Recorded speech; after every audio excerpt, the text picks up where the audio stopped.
ஓ முருகா சரணம். அன்பார்ந்த கொங்கு சொந்தங்களே, பல நாடுகளில் பல கண்டங்களில் தொழில் நிமித்தமாகவோ வேலை நிமித்தமாகவோ எங்கிருந்தாலும் ஓடோடி வந்து நம் கேபிஎன் காணொளி நிகழ்விற்கு நம் சொந்தங்களுடன் உரையாடவும், நம் சொந்தங்களின் வெற்றி அவர்களுடைய அனுபவத்தை தெரிந்து கொள்வதற்கும் உங்கள் வீட்டில் இருந்தோ அலுவலகத்தில் இருந்தோ நேரம் அர்த்த ஜாமமானாலும் அதிகாலையா இருந்தாலும் பல நாடுகளில் நமது காணொளி தொகுப்பிற்காகவே எங்களுடன் வந்து இணைந்து உங்களை வெற்றி பாதையில் அழைத்து செல்வதற்காக நாங்கள் எடுக்கும் இந்த சீரிய முயற்சியில் அதை உணர்ந்து கொண்டு நீங்களும் இந்த வெற்றி பாதையில் பிரயாணிக்க வேண்டும். இதே கேபிஎன் குளோபல் நடத்தும் இந்த காணொளி தொகுப்பில் என்றாவது ஒரு நாள் நீங்களும் சிறப்பு விருந்தினராக வந்து உங்களுடைய அனுபவத்தையும் தர வேண்டும் என்ற எங்களுடைய இந்த ஒரு நல்ல எண்ணத்தை புரிந்து கொண்டு அனைத்து காணொளி நிகழ்வுகளிலும் மறவாமல் எங்களுடன் வந்து கலந்து உரையாடி வெற்றி கனிகளை பறிக்கக்கூடிய அந்த அனுபவத்தையும் பெற்றுக்கொண்டிருக்கும் அனைத்து கொங்கு சொந்தங்களையும் வருக வருக என்று வரவேற்பது உங்களது வழக்கறிஞர் ராஜசேகரன், திருப்பூரிலிருந்து. KBN global, Kongu business network KBN association Tamil Nadu, சிக்பா மலேசியா மற்றும் கேபிஎன் ஆஸ்திரேலியா இணைந்து நடத்தும் இந்த காணொளி இன்று 94வது சிறப்பு காணொளி. ஒவ்வொரு காணொளியும் அந்த காணொளியின் எண்ணை குறிப்பிட்டு காணொளி என்றுதான் குறிப்பிடுவீர்கள். இன்று என்ன ஒரு சிறப்பு காணொளி, அந்த சிறப்புக்கு ஒரு முக்கியத்துவம் கொடுத்துள்ளீர்களே அப்படி என்று நீங்கள் அதை உங்கள் மனதில் கேட்டுக்கொண்டு இருப்பீர்கள் என்று எனக்கு கண்டிப்பாக தெரியும். இன்று கண்டிப்பாக ஒரு சிறப்பு காணொளி தான். ஏனென்றால் நம் வாழ்வில் அன்றாடம் நாம் எந்த தொழிலில் இருந்தாலும், எவ்வகை பணத்தை சம்பாதித்தாலும், விமானத்தில் பறந்து கொண்டே இருந்தாலும் 3 வேளையானதும், காலை மதியம் இரவு, இந்த 3 வேளையானதும் பணம் ஞாபகத்துக்கு வராது. பக்கத்தில் இருப்பவர்கள் ஞாபகத்துக்கு வரமாட்டார்கள். பசி மட்டுமே ஞாபகத்துக்கு வரும். அப்படி அந்த பசி ஞாபகத்துக்கு வரும்பொழுது, அந்த உணவை தேடும் எண்ணம் வரும்பொழுது, உங்களுக்கு மனதில் அந்த உணவை விளைவித்த நம் விவசாயி ஞாபகத்துக்கு வருகிறதோ இல்லையோ, இந்த காணொளி பார்த்த பிறகு கண்டிப்பாக உங்களுக்கு ஞாபகத்திற்கு வரும். அவ்வாறு இந்த சிறப்பு வாய்ந்த இந்த காணொளி 94வது காணொளி தொகுப்பில் இன்றைய சிறப்பான ஒரு தலைப்பு, இயற்கை வழி வாழ்வியல். நிறைய பேருக்கு இந்த தலைப்பை பார்த்தவுடன் புரிந்திருக்கும்.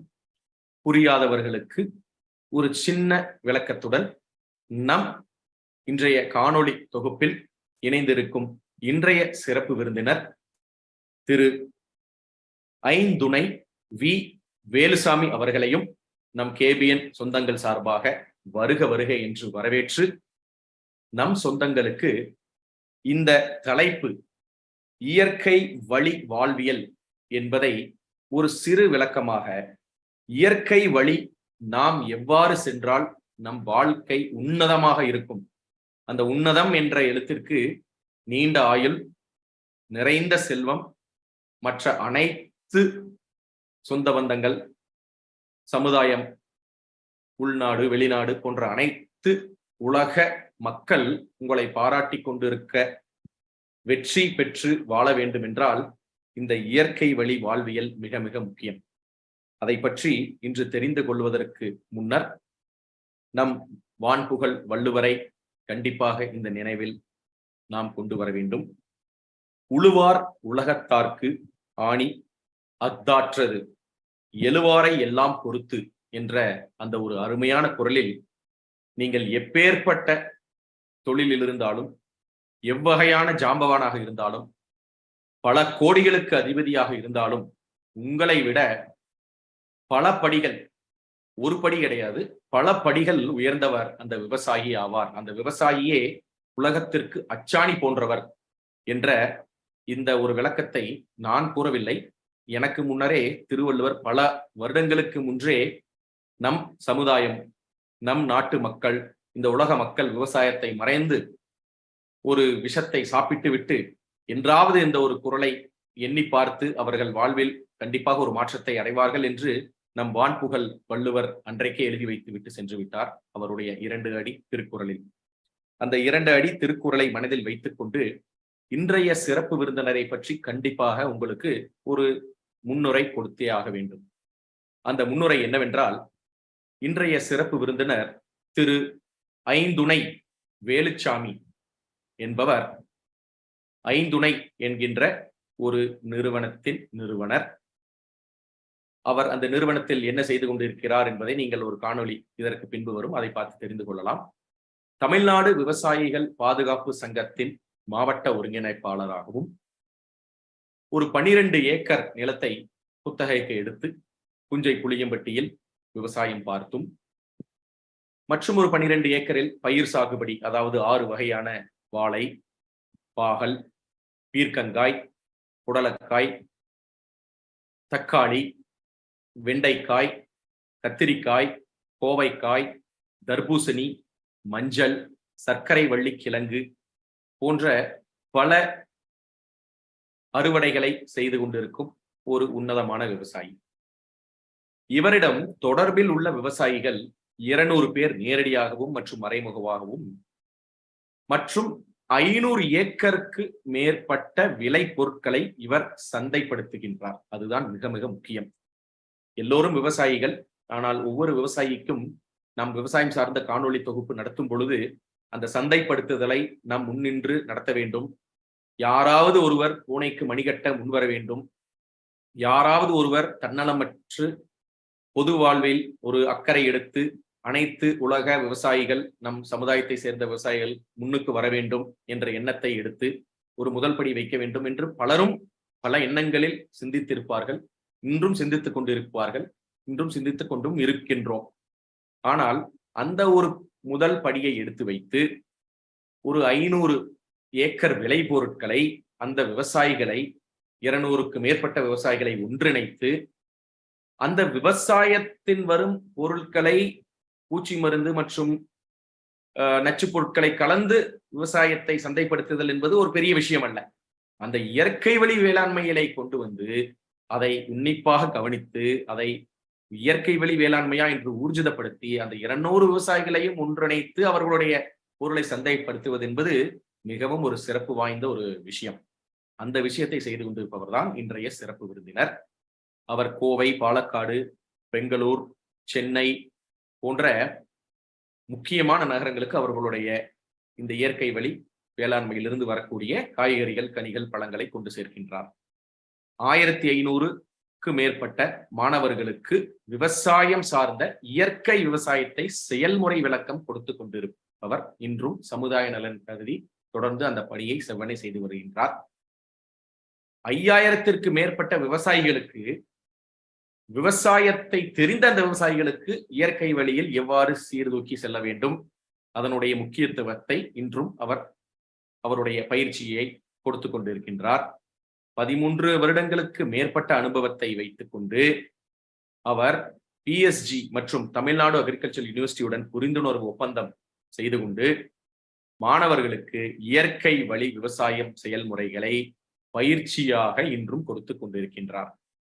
இந்த விஷயங்கள் ஒருவர் முனைவர் பட்டம் பெற்று அவர் அதில் ரிசர்ச் செய்து அதில் பல விஷயங்களை அவர் வாழ்வில் வெற்றி பெற்று எவ்வாறு சந்தோஷப்படுவாரோ அதைவிட கண்டிப்பாக ஒரு 10 மடங்கிற்கு மேலான ஒரு உன்னதமான ஒரு காரியம் என்றுதான் சொல்ல வேண்டும். உன்னதமான ஒரு அச்சீவ்மெண்ட், அதாவது ஒரு சாதனை என்றுதான் சொல்ல வேண்டும் இவருடைய இந்த சாதனைகள். ஏனென்றால் அனைத்து விவசாயிகளையும் ஒருங்கிணைக்க நமது KPN, Kongu business network association, KPN Tamil Nadu இணைந்து 8 to 9 நேரடி அறிமுக கூட்டங்களை நடத்தி பல கமிட்டிகளை உருவாக்கி அந்த கமிட்டிகளில் முதலாக எடுத்து வைக்கப்பட்ட கமிட்டி தான் APT.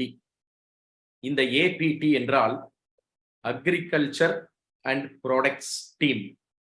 இந்த APT கமிட்டியை உருவாக்கி அதற்கு முதலில் நான் இந்த கமிட்டியை எடுத்து செவ்வனே செய்கின்றேன் என்று பலர் முன்வந்த பொழுது நமது காணொளியில் சிறப்பு விருந்தினராக இருந்த நமது ராஜமுருகன் அவர்கள் நல்ல சோறு ராஜமுருகன் என்றால் அனைவருக்கு தெரியும். அவரும் இதை முன்னின்று மிகவும் முனைப்பாக கண்டிப்பாக இயற்கை வழி வேளாண்மையையும் கொண்டு செல்ல வேண்டும். அதுபோக அவருடைய அந்த மில்லட்ஸ் என்ற சிறுதானிய வகைகளையும் மக்களுக்கு கொண்டு செல்ல வேண்டும். நீங்கள் பல லட்சங்கள், பல கோடிகள், பல $1000 சம்பாதித்தாலும் அது முக்கியமல்ல. உங்கள் ஆயுள் நன்றாக இருக்க வேண்டும், உங்கள் வாழ்வை நன்றாக இருக்க வேண்டும் என்ற ஒரு உன்னதமான எண்ணத்தில் உருவாக்கப்பட்டு அந்த கமிட்டியில் அனைவரும் மனம் உவந்து தங்களுடைய பொருட்செலவையும் அவர்களுடைய நேரத்தையும் செலவழித்து அதன் மூலம் இந்த விவசாயம் சார்ந்த விஷயத்தை கொண்டு வர வேண்டும் என்ற முக்கிய பணியை சீர்தூக்கி எடுத்த அந்த தருணத்தில் இருந்து இன்று வரை அவர்கள் இதை பற்றியே எண்ணத்தை கொண்டு சென்றதன் விளைவாகத்தான் இந்த 94வது சிறப்பு காணொளி என்று சொன்னேன் அல்லவா, அந்த சிறப்பு காணொளி இன்று ஒரு அறிமுக காணொளியாக நமது கேபிஎன் குளோபலில் APT டீமின் முதல் படியான இந்த காணொளியில் நம்முடன் இணைந்திருக்கின்றார் இன்றைய சிறப்பு விருந்தினர் திரு ஐந்துணை வி. வேலுசாமியும் அவர்கள். இந்த காணொளிக்கு பின்பு நமது கேபிஎன் குளோபலில் ஒரு அங்கமான APT team, agricultural products team மீண்டும் இந்த விவசாயம் சார்ந்த காணொளிகளையும் நேரடி வகுப்புகளையும் மற்றும் விவசாயிகளை ஒன்றிணைக்கும் இந்த உத்வேக முயற்சியை கேபியனுடன் இணைந்து அவர்களும் முன்னெடுத்து இந்த உலகம் இயற்கை வழியில் திரும்பவும் இந்த உலக மக்கள் அனைவரும் இயற்கையான உணவை இயற்கை வழியில் கொண்டு செல்வதற்கு ஆயத்தமாகி கொண்டிருக்கின்ற இந்த தருணத்தில் முதல் படியாக இந்த 94வது காணொளி அமைந்துள்ளது. அதனால் கண்டிப்பாக உங்களுக்கு தெரியும் சொந்தங்களே, இந்த 94வது காணொளி எப்பொழுதும் இருக்கக்கூடிய ஒரு சாதாரண வெற்றியை உங்களுக்கு பகிர்ந்தளிக்கக்கூடிய, வெற்றியாளரின் விஷயங்களை பகிர்ந்தளிக்கக்கூடிய ஒரு காணொளி கிடையாது. அதையை தாண்டி இது ஒரு சிறப்பு காணொளி என்ன என்றால், இதை கண்டிப்பாக அடுத்தடுத்த காணொளி நிகழ்வாகவும் நேரடி கூட்டங்களாகவும் அடுத்து தொடர்ந்து கொண்டிருக்க போகின்றது. அதனுடன் இணைந்து இந்த APT டீமில் நம் நல்ல சோறு ராஜமுருகன், பாலசுப்ரமணியம் மற்றும் இந்த அக்ரிகல்ச்சரல் ப்ராடக்ட்ஸ் டீம் இணைந்துள்ள அனைவரும் இன்று அவர்களுடைய அருமையான புன்னகை முகத்தை இந்த காணொளி முடிந்தவுடன், காணொளி நடந்து கொண்டிருந்து கேள்வி பதில் நேரம் வரும் பொழுது கண்டிப்பாக அவர்களும் வீடியோவில் இணைந்து இந்த புதிய முயற்சியை முன்னெடுத்து செல்வார்கள். இந்த அறிமுகத்தை இன்று ஒரு சில நிமிடங்கள் அதிகமாக எடுத்துக்கொண்டதற்கு காரணம், இந்த காணொளியில் அவ்வளவு விஷயங்கள் ஆரம்பிக்கப்பட்டுள்ளது. இது ஒரு முதற்படியான ஒரு இயற்கை சார்ந்த விவசாயம் சார்ந்த விவசாயிகளுக்கும் நம் சொந்தங்களுக்கும் ஒரு முன்னெடுப்பான ஒரு காணொளியாக அமைந்து கொண்டிருக்கின்றது.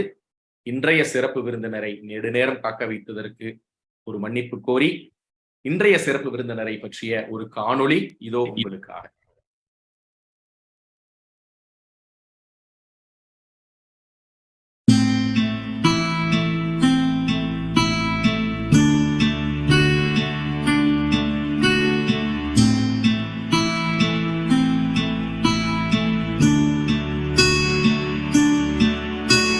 இயற்கை விவசாயம் என்பது ஆரோக்கியமான உணவுப் பொருட்களை உற்பத்தி செய்யும் பண்ணை முறை. அப்படி இயற்கை விவசாயம் செய்யும் விவசாயிகளிடமிருந்து காய்கறிகளை ஒருங்கிணைத்து அவற்றை தரம் பிரித்து இந்த சமூகத்திற்கு ஆரோக்கியமான உணவுப் பொருட்களை வழங்கி வரும் ஐந்துணை உழுதுவன் குடில் பற்றிய சிறப்பு பார்வை. வணக்கம், வாழ்க வளமுடன். ஈரோடு மாவட்டம் சத்தியமங்கலம் வட்டம் புஞ்சைப்புளியம்பட்டி அப்படிங்கிற ஊர்லேருந்து இயற்கை வழி வேளாண் விவசாயி வேலுசாமிங்க. இயற்கை வழி வேளாண்மையில் விளைவிக்கப்பட்ட பொருட்களை நாங்கள் உற்பத்தி பண்ணோம். உற்பத்தி பண்ணது மட்டும் இல்லாமல் நாங்களே நேரடியாக விற்பனை வாய்ப்புகளை உருவாக்கி சந்தைப்படுத்திகிட்டு இருந்தோம்.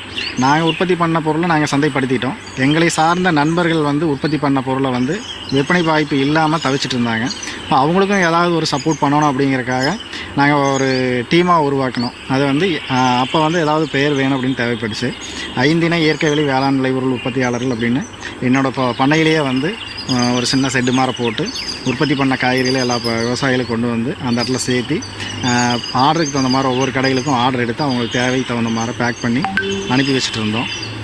ஐந்திணை அப்படிங்கிற பெயரில் பார்த்திங்கன்னா நிறைய இயற்கை அங்காடிகள் இருந்தது. இது எப்படி எங்களுக்கு தெரிஞ்சது அப்படின்னா, நிறைய இயற்கை அங்காடிகள் வந்து எங்களை அணுகும்போது உங்களுடைய ஸ்டோர் வந்து எங்கள் பகுதியில் இருக்குது, உங்களோட ஸ்டோரா அப்படிங்கிற கேள்வி கேட்குறக்கு ஆரம்பித்தாங்க. அப்போ எங்களுக்கு என்னென்னா, இது வந்து நம்மளுக்குன்னு ஒரு தனியாக ஒரு பிராண்ட் ஒன்று உருவாக்கணும் அப்படின்னு சொல்லி நாங்களாக முடிவெடுத்தோம்.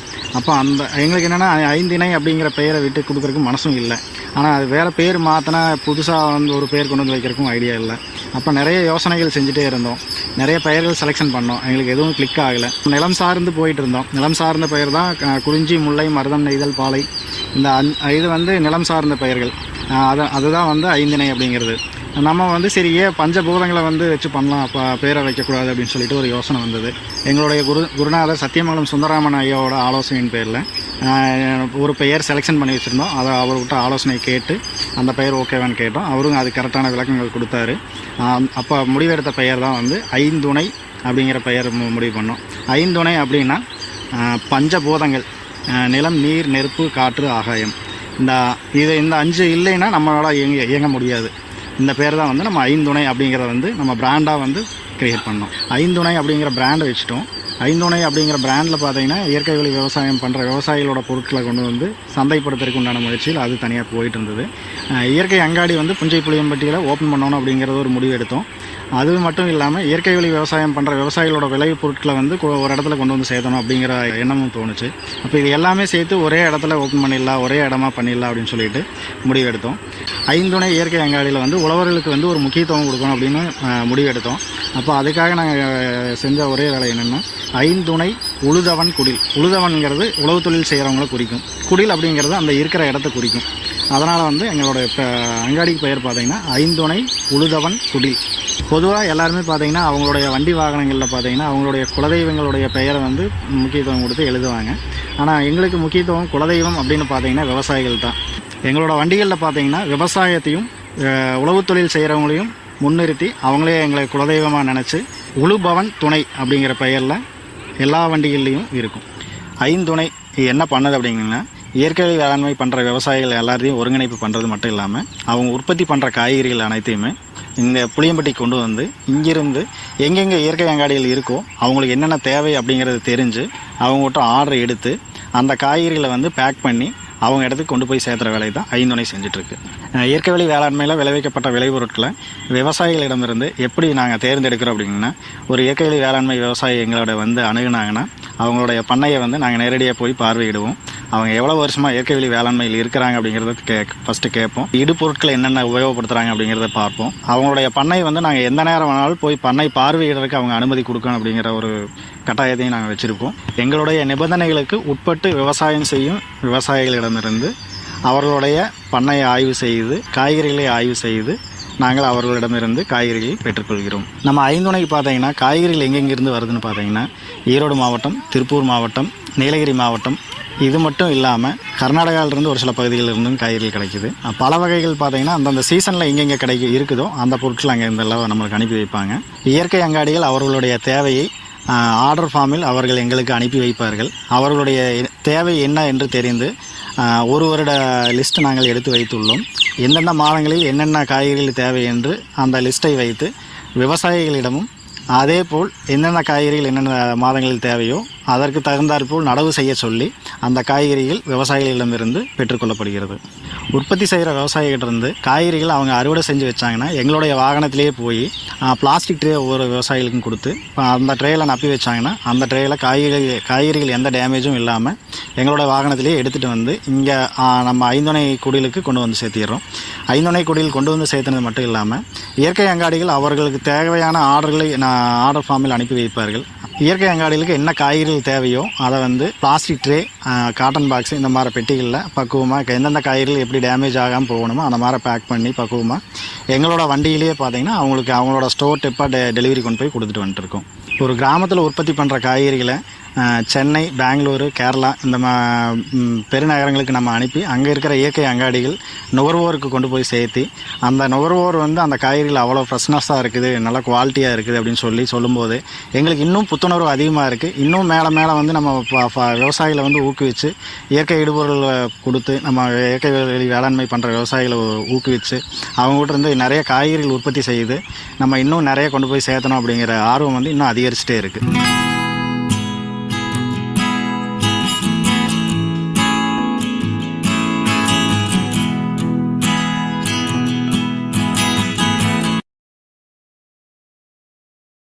சொந்தங்களே, நீங்கள் என்ன தொழில் செய்கின்றீர்கள் என்றால், நான் ஏற்றுமதி வியாபாரம் செய்கின்றேன் என்று பெருமையாக பலர் சொல்வார்கள். மற்ற சிலர் நான் மென்பொருள் சாஃப்ட்வேர் என்ஜினியர் என்று பெருமையாக சொல்லுவார்கள். மற்ற சிலர்கள் நான் வழக்கறிஞர், நான் டாக்டர், நான் ஒரு கலெக்டர், நான் ஒரு மந்திரியாக இருக்கிறேன், நான் பெரிய பெரிய பதவிகளில் இருக்கின்றேன் என்றெல்லாம் பெருமையாக சொல்வார்கள். அப்படி எந்த ஒரு காலகட்டத்தில் நான் ஒரு விவசாயி என்று பெருமையாக சொல்லும் காலம் வருமோ, அந்த காலம் அந்த விவசாயத்திற்கு ஒரு பசுமையான, ஒரு அருமையான, சந்தோஷமான ஒரு காலம். அந்த ஒரு காலத்தை முன்னின்று எடுத்து செல்வதற்காகவும் அதற்கு ஒரு விதை போட வேண்டும் என்ற காரணத்திற்காகவும் இந்த கேபிஎன் எடுத்த சீரிய முயற்சியின் காரணத்தில் இந்த ஏபிடிடி அக்ரிகல்ச்சரல் ப்ராடக்ட்ஸ் டீமின் முன்னேற்பாடுகளில் அவர்களுடைய உழைப்பில் கண்டெடுக்கப்பட்ட ஒரு முத்துதான் இன்றைய சிறப்பு விருந்தினர். அந்த சிறப்பு விருந்தினரை அதிக நேரம் காக்க வைக்காமல் அவரை அன்புடன் கேபிஎன் சார்பாக நம்ம சொந்தங்களுக்கு அவருடைய சிறப்புரையை ஆற்றுமாறு அன்புடன் அழைக்கின்றோம். வாருங்கள், உங்களுடைய சிறப்புரையை தாருங்கள். வணக்கம், வாழ்க வளமுடன். என் பேர் வந்து வேலுச்சாமிங்க. திருப்பூர் மாவட்டம் அவினாசி வட்டம் தண்டுக்காரம்பாளையம் அப்படிங்கிறது என்னோட ஊருங்க. அப்பா பேர் வந்து வெங்கடாசலம், அம்மா பேர் ராஜம்மா, அண்ணா ஒன்று, தங்கச்சி ஒண்ணுங்க. அண்ணா பார்த்தீங்கன்னா கார்மெண்ட்ஸ்ல இருக்கிறாரு, நான் வந்து விவசாய ஃபீல்டில் இருக்கேன். தங்கச்சிக்கு மேரேஜ் ஆயிடுச்சு, தங்கச்சி தனியாக இருக்காங்க. முதல் முறையாக பேச அப்படிங்கிறதுனால கொஞ்சம் சரியா இருக்கு. நிறைய செயல்பாடுகள்ல தான் நம்ம வந்து போயிட்டு இருக்கோம். இந்த மாதிரி பேட்டிகள் அப்படிங்கிறது இதுதான் முதல் முறை. பிறந்து வளர்ந்தது எல்லாமே பார்த்தீங்கன்னா தண்டுக்காரம்பாளையம் தான். 10வது வரைக்கும் படிச்சிருக்கேன். 10th ஃபெயில் ஆகி அதுக்கப்புறம் மாதிரி பாஸ் பண்ணலாம், அட்டம் எழுதி பாஸ் பண்ணலாம். படிப்புல பெருசா ஈடுபாடு இல்லை. அப்பா வந்து சரி ஏதாவது வேலைக்கு போ அப்படின்னு சொல்லி சொன்னாங்க. அப்போ பார்த்தீங்கன்னா பழனி வந்து இப்போ கொஞ்ச நாள் டைம் சரியில்லை அப்படின்னு சொல்லிட்டு பழனியில் கொண்டு போய் விட்டு இருந்தாங்க. அங்கே பார்த்தீங்கன்னா இந்த சித்தநாதன் மிஷன்ஸ், கந்தவாஸ் இந்த மாதிரி கடைகளில் பார்த்தீங்கன்னா ஒரு 6 மாச காலம் வேலை செஞ்சுட்டு இருந்தோம். அங்கே பார்த்தீங்கன்னா 75 ரூபா மாசம் வந்து பார்த்தீங்கன்னா 75 ரூபா அந்த மாதிரி சம்பளம் கொடுத்தாங்க. சும்மா இருக்கிற கண்டிஷன் தாங்க. சரி இங்கே இருக்கிறதுக்கு அங்கே இருக்கிறது பெட்டர் அப்படிங்கிற மாதிரி அங்கே இருந்தேன். ஒரு 6 மாச காலம் சரி அது பிடிக்கல.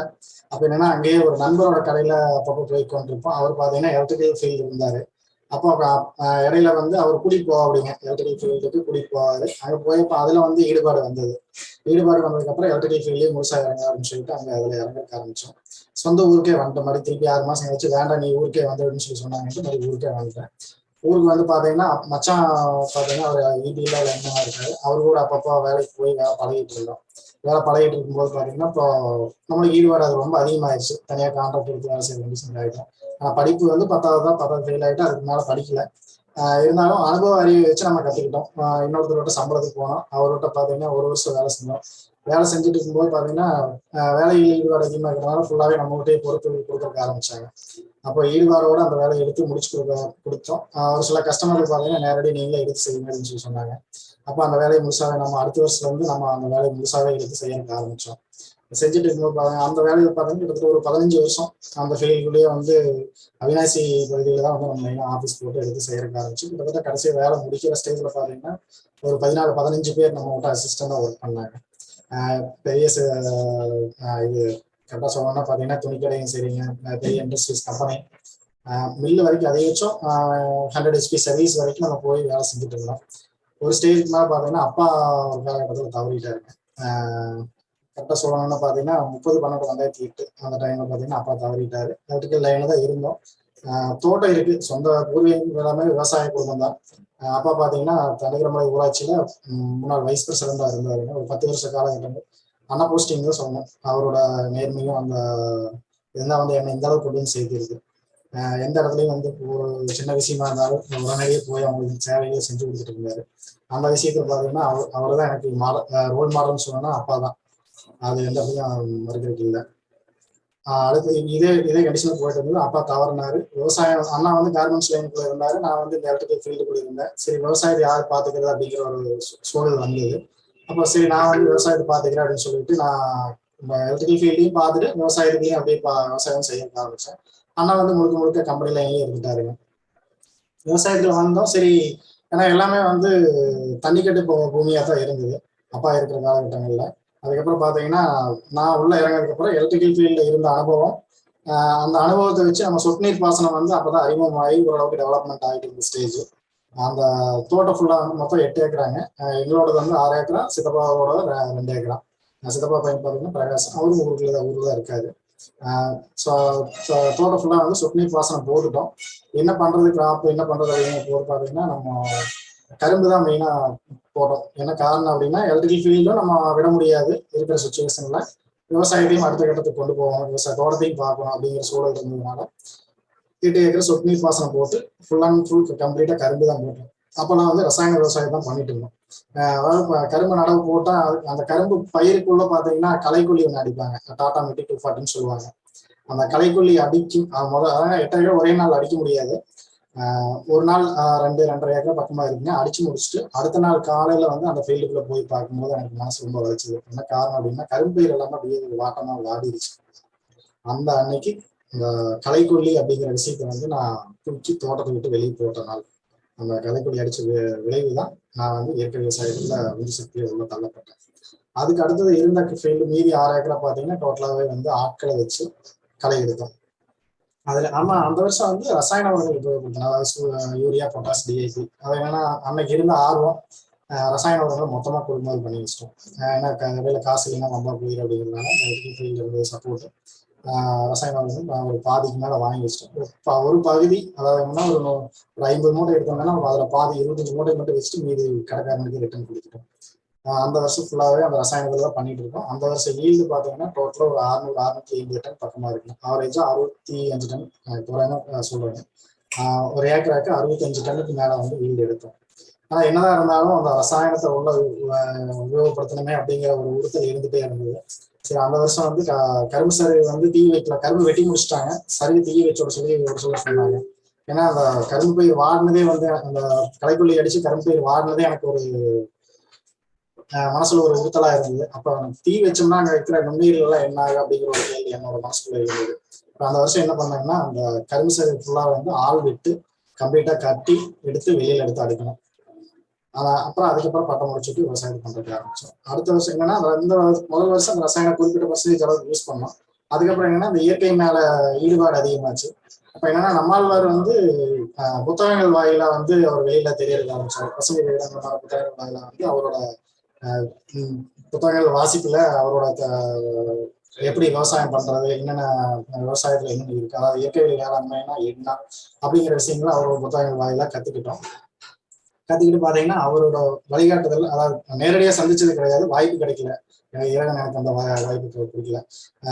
அவரோட புத்தகங்கள் வழிகாட்டு வாயிலா ரசாயன உரங்கள் இல்லாம இயற்கை வேளாண்மையில என்னென்ன செய்யறது அப்படின்னு தெரிஞ்சுக்கிட்டு ஒரு சில விஷயங்கள் பண்ணிட்டு இருந்தோம். வேப்ப புண்ணாக்கு, கொட்டமுத்து புண்ணாக்கு, கடலை புண்ணாக்கு, இந்த மாதிரி விஷயங்கள் வந்து காட்டுக்குள்ள பட்டம் முடிச்சுட்டு காட்டுக்குள்ள போட்டு பண்ணிட்டு இருந்தோம். அப்ப என்னன்னா அந்த கொடிசியால அக்ரி எக்ஸ்போ அப்படின்னு நடந்துட்டு இருந்தது. சரி இப்போ நம்ம இயற்கை விவசாயத்தை நோக்கி போயிட்டோம், எப்படி இடுபொருள் அடுத்தடுத்த ஸ்டேஜுக்கு போறது, இதை மட்டுமா பண்ணா வந்து ஈல்டு எடுக்க முடியுமா அப்படிங்கிற ஒரு பயம் இருந்தது. ஏன்னா அது இயல்பு, மனிதனுக்கு எல்லாருக்குமே வந்து விவசாயம் பண்றோம் அப்படின்னா ஒரு ஈல்டு எடுத்தா மட்டும்தான் அடுத்த கட்ட நகர்வை நோக்கி நம்ம நகர முடியும். அப்ப ஏன்னா அந்த கொடிசியால பாத்தீங்கன்னா பயோஃபேர்ல பாத்தீங்கன்னா பயோ ஸ்பெர்டிலைசர் கம்பெனிகள்லாம் பாத்தீங்கன்னா நிறைய இருந்தாங்க. அதுல ஒரு 2-3 கம்பெனி பார்த்து நீங்க வந்து இந்த ப்ராடக்ட் வந்து யூஸ் பண்ணுங்க, நீங்க எந்த தொழு உரமோ மற்ற எந்த விஷயமும் இயற்கை விவசாயங்களோ வேற எதுவுமே யூஸ் பண்ண வேண்டாம் அப்படின்னு சொல்லி அவங்க சொன்னாங்க. அதை நம்பி நம்ம பாத்தீங்கன்னா அந்த ப்ராடக்டை வாங்கி நம்ம ஆரம்பத்துல பாத்தீங்கன்னா எந்த விவசாயம் இருந்தாலும் சரி யதார்த்தமான உண்மை இல்லை, ஒரு பயிருக்கு ஒரு 2 பயிருக்கு அந்த மாதிரி இல்லை, ஒரு சென்ட்டுக்கு அந்த மாதிரி யூஸ் பண்ணி பாருங்க அப்படின்னு சொல்லி சொன்னாங்க. அதை வாங்கிட்டு வந்து உபயோகப்படுத்தி பார்த்தோம். ஏன்னா நம்ம 10 குழந்தை இருக்கிற வீட்டுல குழந்தைகளோட பராமரிப்பும், ஒரு குழந்தை இருக்கிற வீட்டுல அந்த குழந்தைகளோட பராமரிப்பு எப்படி இருக்குன்னு எல்லாருக்கும் தெரியும். ஆனா அந்த கண்ணு கருத்துமா அந்த ஒரு பயிர் மட்டும் பார்க்கும்போது பாத்தீங்கன்னா ரிசல்ட் நல்லா இருந்தது. அப்ப என்னன்னா தோட்டம் ஃபுல்லா அதே யூஸ் பண்ண ஆரம்பிச்சோம். இதுல என்ன கூத்து நடந்ததுன்னா, ரசாயனத்துல என்ன செலவு பண்ணணுமோ அதை விட இதுல வந்து செலவுகள் அதிகமாயிருச்சு ஒரு ஸ்டேஜ்க்கு மேல பார்க்கும்போது. இப்போ என்னன்னா நம்மளோட ஆர்வம் அந்த ஒரு பயிர்ல ஈல்டு அந்த வளர்ச்சி நல்லா இருக்குது அப்படின்னு சொல்லிட்டு நம்மளோட ஆர்வத்துல என்ன பண்ணாங்கன்னா, ஆர்வ போகல அந்த கம்பெனியோட பிரான்சைசி எடுத்து விவசாயிகளை ரெக்கமெண்ட் பண்ணிருக்க ஆரம்பிச்சிட்டேன்.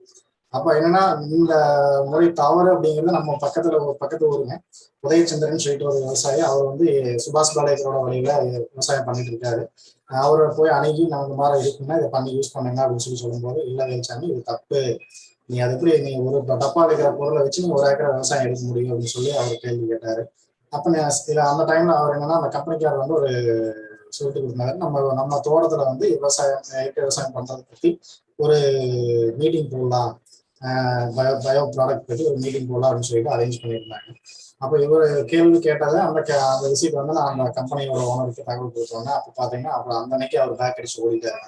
ஏன்னா விவசாயி வராது, இந்த மாதிரி கேள்வி கேட்கிறாரு, அவருக்கு வந்து வெளியே பதில் கொடுக்கணும், இதுல என்ன இருக்கு அப்படிங்கிறது நீங்க சொல்லிக் கொடுக்கணும் அப்படின்னு சொல்லும்போது அவர் அந்த கம்பெனிக்காரர் வந்து அதை விட்டு ஓடிட்டாரு. அப்போ நம்ம எங்கேயோ தப்பு நடந்துட்டு இருக்கு, நம்ம வந்து ஏமாந்துட்டோம் அப்படிங்கிறது எனக்கு அப்ப தெரிஞ்சது. அப்ப என்னன்னா சரி சுபாஷ் பாலேக்கரோட வழியில என்னென்ன பண்ணணும் அப்படிங்கிற விஷயங்களும் அவரு சொல்லிக் கொடுத்தாரு. இந்த காலகட்டத்துல பாத்தீங்கன்னா உள்ளூர்ல நண்பர்களும் வட்டாரமும் பெருகிச்சுங்க. இயற்கை விவசாயம் பண்ற விவசாயிகளோட தொடர்புகளும் அதிகரிச்சுட்டே இருந்தது. அப்ப நம்ம அந்த டைம்ல பாத்தீங்கன்னா சுந்தரராமன் ஐயா அப்படின்னு சொல்லிட்டு எனக்கு குருநாதர் இருக்கும். அப்போ நம்ம ஊர்ல பக்கத்துல கோவிந்தராஜன் சொல்லிட்டு ஒருத்தரோட தோட்டத்துக்கு விவசாயம் சார்ந்த ஒரு மீட்டிங்காக அவர் வர்றாருங்க. அந்த மீட்டிங்ல நம்மளோட பண்ணையம் வந்து நான் அவரை போய் பார்க்குறேன் அணையிறேன். சரி நீ இள வயசுல நீ இந்த அளவு பண்றியா, சரி வா உன்னோட தோட்டத்தை பார்க்கணும் அப்படின்னு சொல்லிட்டு எனக்கு கூட்டிட்டு போறேன். நான் வந்து அவரை கூட்டிட்டு போற தோட்டத்தை வந்து பார்த்துட்டு ரொம்ப அருமையா பண்ணிட்டு இருக்கேன் அப்படின்னு சொல்லிட்டு அப்புறம் அவர் ஒரு சில ஆலோசனைகளை கொடுத்தாருங்க. இப்போ ஜீவாமிர்தம் பண்றது எப்படி, பஞ்சகாவியம் பண்றது எப்படி, பூச்சிக்கொல்லி செய்யறதெல்லாம் எப்படி அப்படிங்கிறது அந்த மாதிரி விஷயங்கள்லாம் வந்து அவர் சொல்லி கொடுத்தாருங்க. அந்த விளையாட்டுகள்ல அந்த விவசாயத்தை ஆரம்பிச்சோம். ஏன்னா இது எல்லாமே பாத்தீங்கன்னா கரும்பு வந்து 2 வருஷம் பயோ ப்ராடக்ட் போட்டு 2வது வருஷம் எடுத்துட்டோம். 3வது வருஷம் இதுக்கு இந்த வேப்ப முன்னாடி இந்த மாதிரி விஷயங்கள் தான் நம்ம முழுக்க அதை போட்டு பண்றோம். கூட அடிஷனலா வந்து ஜீவாமிர்தம் இந்த மாதிரி விஷயங்கள்லாம் வந்து வடிகட்டி காட்டுக்கு விடுவோம். இதே சூழல் என்னன்னா தண்ணி குறைஞ்சிருச்சுங்க. 8 ஏக்கர் பாயிர அளவுக்கு அங்க தண்ணி சுச்சுவேஷன் இல்லை, தண்ணி ரொம்ப குறைஞ்சிருச்சு.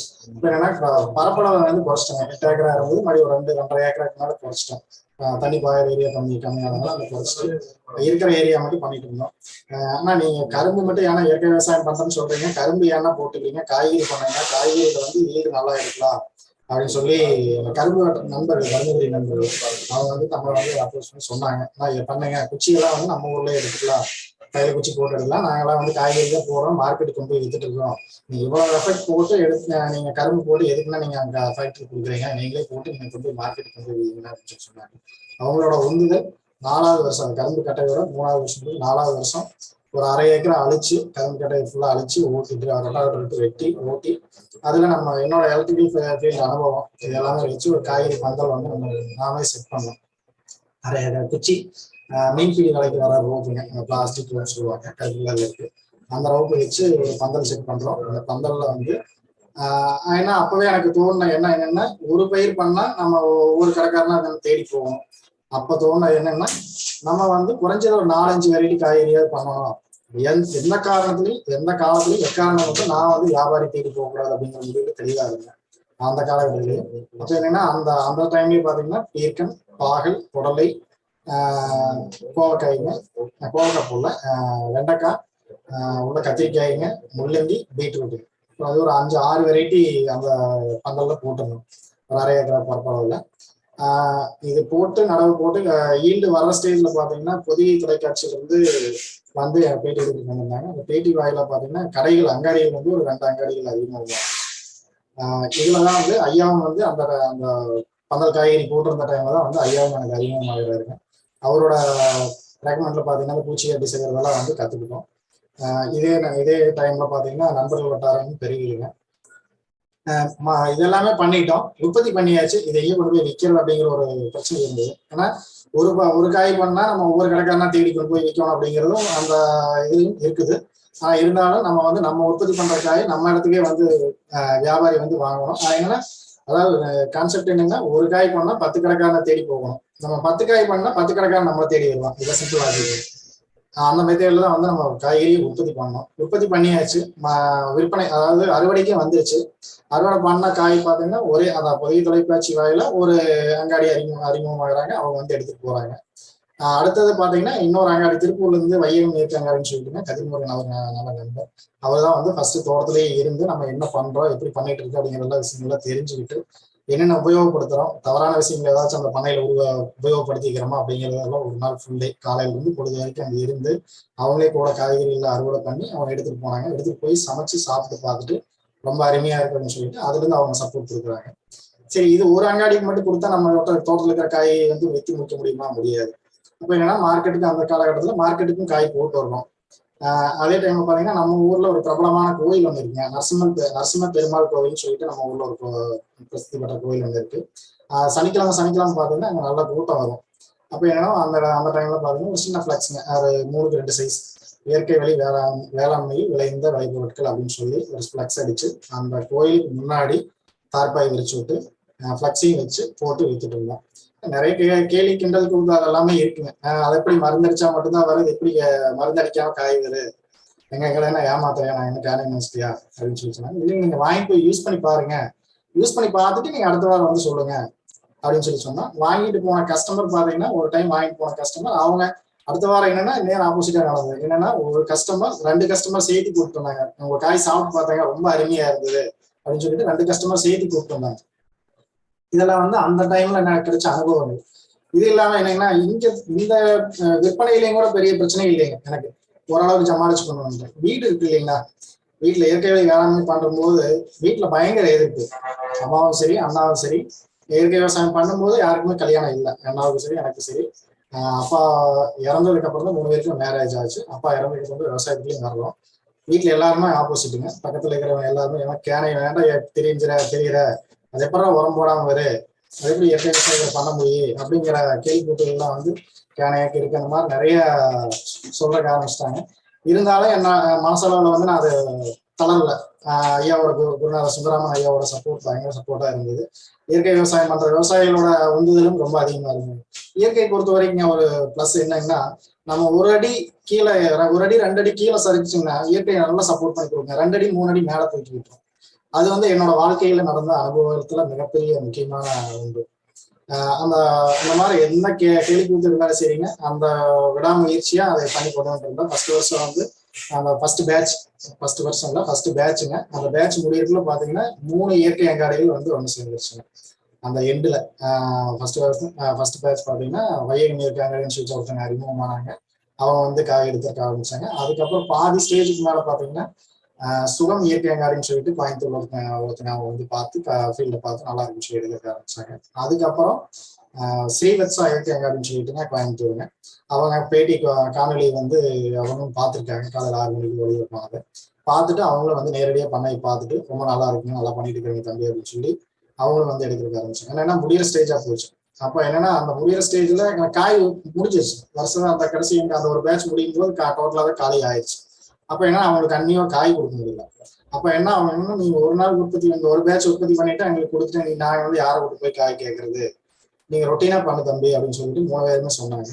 அப்ப அடுத்த வருஷம் பாத்தீங்கன்னா மடி இன்னொரு ஃபீல்டு அழிச்சு மடி பந்தல் போட்டு காய்கறி பண்றதுக்கு ஆரம்பிச்சோம். அப்பவும் பாத்தீங்கன்னா ஒரு காய் பண்ணல, கண்ணியோ ஒரு 4 வெரைட்டி 5 வெரைட்டி அந்த மாதிரி வெரைட்டிகள் பண்ணி கொண்டு போயிட்டு இருக்கோம். இதே ஸ்டேஜ்ல பாத்தீங்கன்னா அங்காடியில் 3 அங்காடிகள் ஆயிடுச்சு. நண்பர்கள் வட்டாரமும் பெருகிறக்க ஆரம்பிச்சிச்சு. அப்புறம் பாத்தீங்கன்னா ஒரு டீம் ஒன்று உருவாச்சு, பசுமை பேராயம் அப்படின்னு சொல்லிட்டு. ஃபர்ஸ்ட் பேர் வைக்காம ஒரு டீமா உருவாகி நீங்க வந்து டீமா இருக்கீங்க எல்லாம் ஓகே, அதுக்கு ஒரு பேர் வேணும் இல்லையா, சங்கமிக்க ஒரு இடம் வேணும் இல்லையா, அந்த மாதிரி சொன்னதின் பேர்ல பாத்தீங்கன்னா எல்லாரும் ஒரு டீம் சேர்ந்து தலைவர் செயலாளர் பொருளாளர் அப்படின்னு சொல்லிட்டு தேர்ந்தெடுத்து பசுமை பேராயம் அப்படிங்கிற பேர்ல ஒரு சங்கத்தை வந்து விவசாயிகள் சங்கத்தை வந்து ஆரம்பிச்சோம். அதுல வந்து துணைத் தலைவராக வந்து எனக்கு பேச்சு போட்டாங்க. இதுல காலத்தின் கொடுமை என்னன்னா, எனக்கு என்னோட தோட்டத்துல தண்ணி வந்து ரொம்ப ட்ரை ஆகிட்டே போயிட்டு இருந்தது. அதை கடைசி ஸ்டேஜ்ல பாத்தீங்கன்னா 1/2 ஏக்கர் கண்டிஷன் தான் தண்ணியே இருந்தது, ரொம்ப ட்ரையான ஏரியா. அதாவது அந்த அத்திக்கடவு போராட்டம் நடந்த காலகட்டங்கள். காய்கறிகள் வந்து விவசாயிகளோட காய்கறிகள் எல்லாமே ஒருங்கிணைப்பு பண்ணி அந்த கண்டிகரமலத்துல அந்த பசுமை பேராயம் சங்கம் வந்து திறப்பு விழா பண்ணுச்சு. அந்த சங்கத்துல மூலியமா தான் வந்து நம்ம ராஜமுருகன், சென்னையில இருந்து நிறைய இயற்கை அங்காடிகளோட நண்பர்கள், எல்லாமே வந்து அந்த இடத்துல சந்திச்சாங்க. கிட்டத்தட்ட அந்த சங்க திறப்பு விழாவுக்கு பார்த்தீங்கன்னா குறைஞ்சது ஒரு 250-300 பேர் பக்கமா இருக்குங்க. இயற்கை விவசாயிகள்லாம் வந்து அந்த இடத்துல சங்கமிச்சாங்க. அது வந்து மிகப்பெரிய பலமா இருந்தது. இன்னும் நம்ம தோட்டத்துல தண்ணி இல்லை, சரி பரவாயில்ல, விவசாயிகளோட காய்கறிகள் ஒருங்கிணைப்பு பண்றோம், அந்த காய்கறிகள் வந்து மார்க்கெட்டிங் பண்ணலாம் அப்படிங்கிறதுக்காக தான் அந்த சங்கத்துக்கு கொண்டு வந்தது. சங்கத்துல பாத்தீங்கன்னா சங்கம் ஆரம்பிக்கிறதுக்கு முன்னாடி நான் தனியா காய்கறி உற்பத்தி பண்றது நான் தனியா வித்துட்டு இருந்தேன். இன்னொரு நண்பர் அவரும் உற்பத்தி பண்ணிட்டு இருந்தது, அவரும் தனியா கொடுத்துட்டு இருந்தாரு. 3 நண்பர்கள், அவரு இன்னொருத்தர் பாத்தீங்கன்னா அவர் உற்பத்தி பண்றது அவர் வித்துட்டு இருந்தாரு. அது எல்லாம் ஒருங்கிணைப்பு பண்ணி தான் வந்து அந்த சங்கத்தை உருவாக்கி எல்லாருமே கொண்டு போயிட்டு இருந்தோம். ஏன்னா தண்ணி டோட்டலா ட்ரை ஆனதுனால நம்ம என்னன்னா தொடர்ச்சியா அதுக்குள்ள பயணம் பண்ண முடியல. நம்மளால உற்பத்தி பண்ற காய்கறி கொண்டு போய் அங்க கொடுக்க முடியல.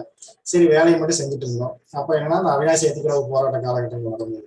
அப்ப என்னன்னா அதுக்குள்ள வந்து நம்ம மருத்துவ உதவியாளரா வந்து அங்க 14 பேர் அந்த உண்ணாவிரதம் இருந்தாங்க.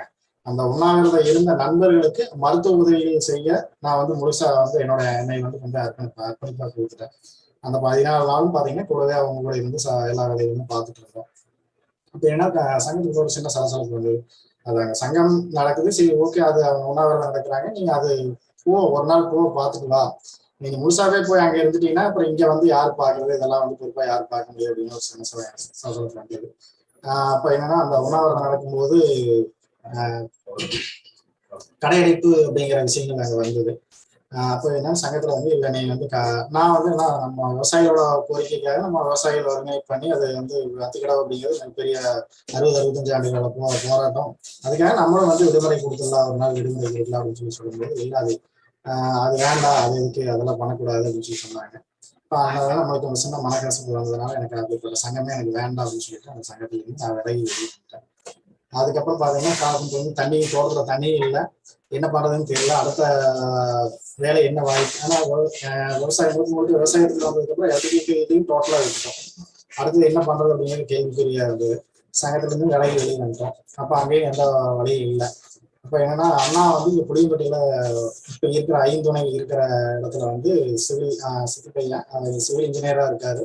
அவர் வந்து பில்டிங் கட்டிட்டு இருந்தாரு. இந்த தோட்டத்துக்காரோட பெரியவர் வந்து இறந்ததுனால இந்த தோட்டம் வந்து காலியா இருக்கு, ஏன்னா வந்து விவசாயத்தை பாடுறான் அப்படின்னு சொல்லி அவர் சொல்லும்போது இப்போ அங்கிருந்து நம்ம பயணிச்சுட்டு வரோம். அப்ப என்னன்னா மேரேஜ் ஆயிடுச்சு. மேரேஜ் ஆகி வீட்டுல வந்து நிறைய மாத கர்ப்பிணியா இருக்காங்க. அந்த காலகட்டத்துல நான் அங்கிருந்து இங்க ஷிஃப்ட் ஆகிட்டு வரலாம்.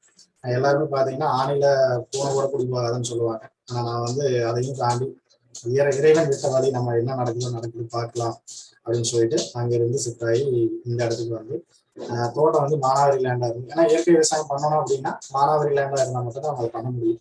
ரசாயன உரங்கள் போட்டிருந்தாங்கன்னா அந்த விவசாய லேண்ட்ல இருந்து நம்ம உற்பத்தி பண்ற காய்கறி எடுத்து நம்ம கொண்டு போய் சந்தைப்படுத்த முடியாது. அதுல ஒரு சிக்கல் இருக்கு. இது இல்லாம என்னன்னா விவசாயத்தை அந்த லேண்டை மாத்துறதுக்கு குறைஞ்சது ஒரு 3 வருஷமா அது ஆயிரும். ரசாயனத்துல இருந்த ஃபீல்டா இருந்ததுன்னா அந்த மண்ணில் வந்து நுண்ணுயிர்கள் இனப்பெருக்கம் ஆகிறதுக்கு குறைஞ்சது ஒரு 3, அதாவது சர்டிஃபிகேஷன் டிபார்ட்மெண்ட்ல சொல்லுவாங்க, கன்வர்ஷியல் ஃபீல்டுன்னு சொல்லுவாங்க. அது மாறும் காலங்கள். அதை வந்து ஒரு மண் வந்து வளப்படுத்திக்கிறதுக்கு 3 வருஷம் குறைஞ்சது ஆகும். ஆனா நம்ம பொருளாதார ரீதியே பணம் கிடையாது, லேண்ட் எடுத்துட்டோம், என்ன பண்றதுன்னு தெரியல. இதுலயே வந்து கூட இருந்த நண்பர்கள், ஒரு சில நண்பர்கள் வந்து நிதி உதவி கொடுத்தாங்க. அவங்களோட சப்போர்ட்ல இந்த லேண்ட் எடுத்துட்டோம். தரிசனமா வரும்போது நம்ம ஓரளவுக்கு சமப்படுத்திட்டோம். சொட்டு நீர் பாசனம் போட்டோம், அந்த இன்வெஸ்ட்மெண்ட் பண்ணி தான் வந்து இந்த லேண்ட்ல வந்து இறங்கணும். சொட்டு நீர் பாசனம் போட்டு காய்கறிகள் வந்து நானும் என் மனைவி 2 பேரும் சேர்ந்து தான் விவசாயத்துல பண்றது. ஆரம்ப ஸ்டேஜ்ல விவசாயம் பண்றதுக்கு ஆரம்பிச்சோம். அப்ப என்ன பண்றது, அப்பவும் பாத்தீங்கன்னா காய்கறி தான் பண்ணேன். இதுல என்னங்கன்னா இயற்கை அங்காடிகள் அந்த சங்கத்துல பாத்தீங்கன்னா இயற்கை அங்காடிகள் நிறைய அங்காடிகள் பாத்தீங்கன்னா என்ன வந்து விட்டு கொடுக்கல, நீ கண்டிப்பா விவசாயம் பண்ணணும், நீ பண்ற காய்கறி கண்டிப்பா நான் உனக்கு சப்போர்ட் கொடுப்போம், நாங்க கண்டிப்பா எடுத்து உனக்கு விற்பனை பண்ணி கொடுக்குறோம் அப்படின்னு சொல்லி அவங்க கொடுத்த உந்துதல். குருநாதர் சுந்தராமன் ஐயாவும் வந்து நீ எக்காரணத்திலையும் நீ விவசாயத்தை விட்டு வெளியே போகக்கூடாது, என்னுடைய சப்போர்ட் முழு சப்போர்ட் உனக்கு இருக்கு அப்படின்னு சொல்லி அவரு கொடுத்த உந்துதல்.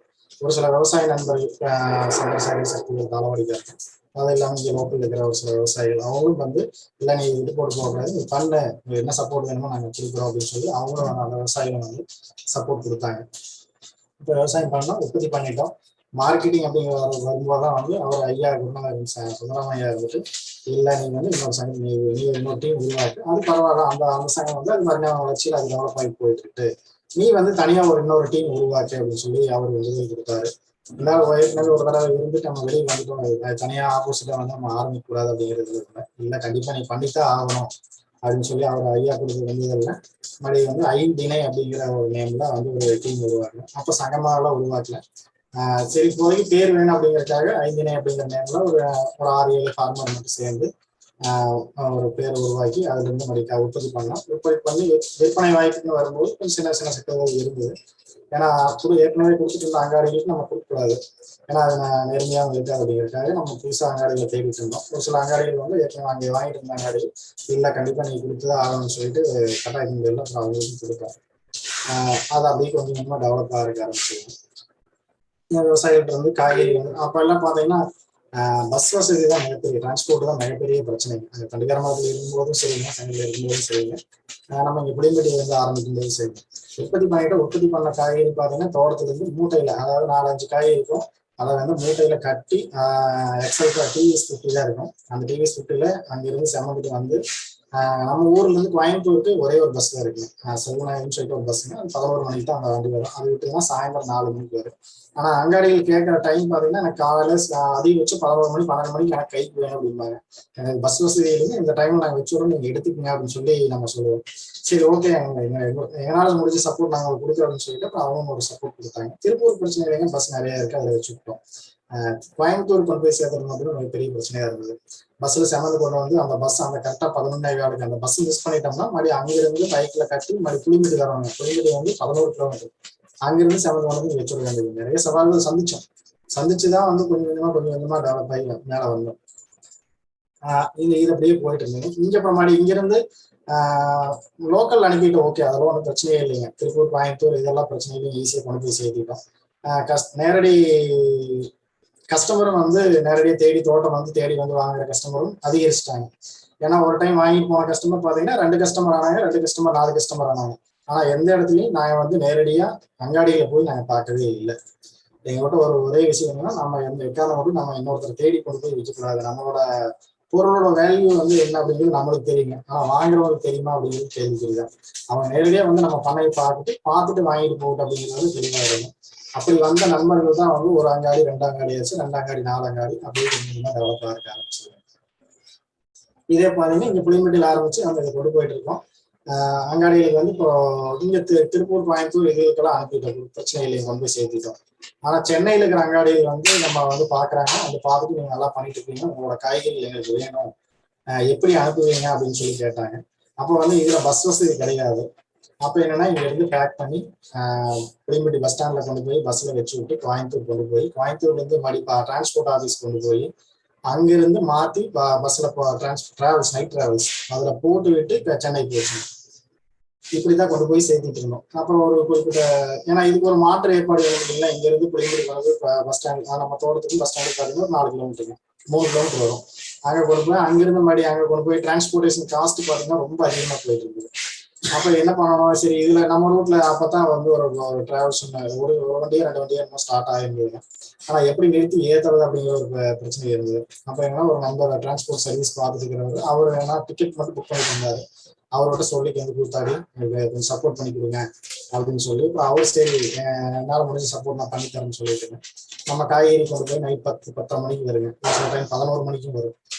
பேக் பண்ணி வச்சிருவோம். இங்க இருந்து இப்போ சாயந்தரம் எத்தனை மணிக்கு வண்டி வருது, கோயம்புத்தூர்லேருந்து கிளம்பும்போது ஃபோன் பண்ணி கேட்டு கொண்டு போய் பஸ் ஸ்டாண்டில் நின்று பஸ் ஏற்றி விட்டுருந்தோம். அப்புறம் ஒரு ஸ்டேஜுக்கு மேலே பொருள் எச்சாகும் போது நம்மளால வந்து கீழே ஏற்ற முடியல, மேலதான் ஏற்ற வேண்டியது, பஸ்ஸுக்கு மேல வந்து போட்டு அனுப்ப வேண்டிய சூழல் வந்தது.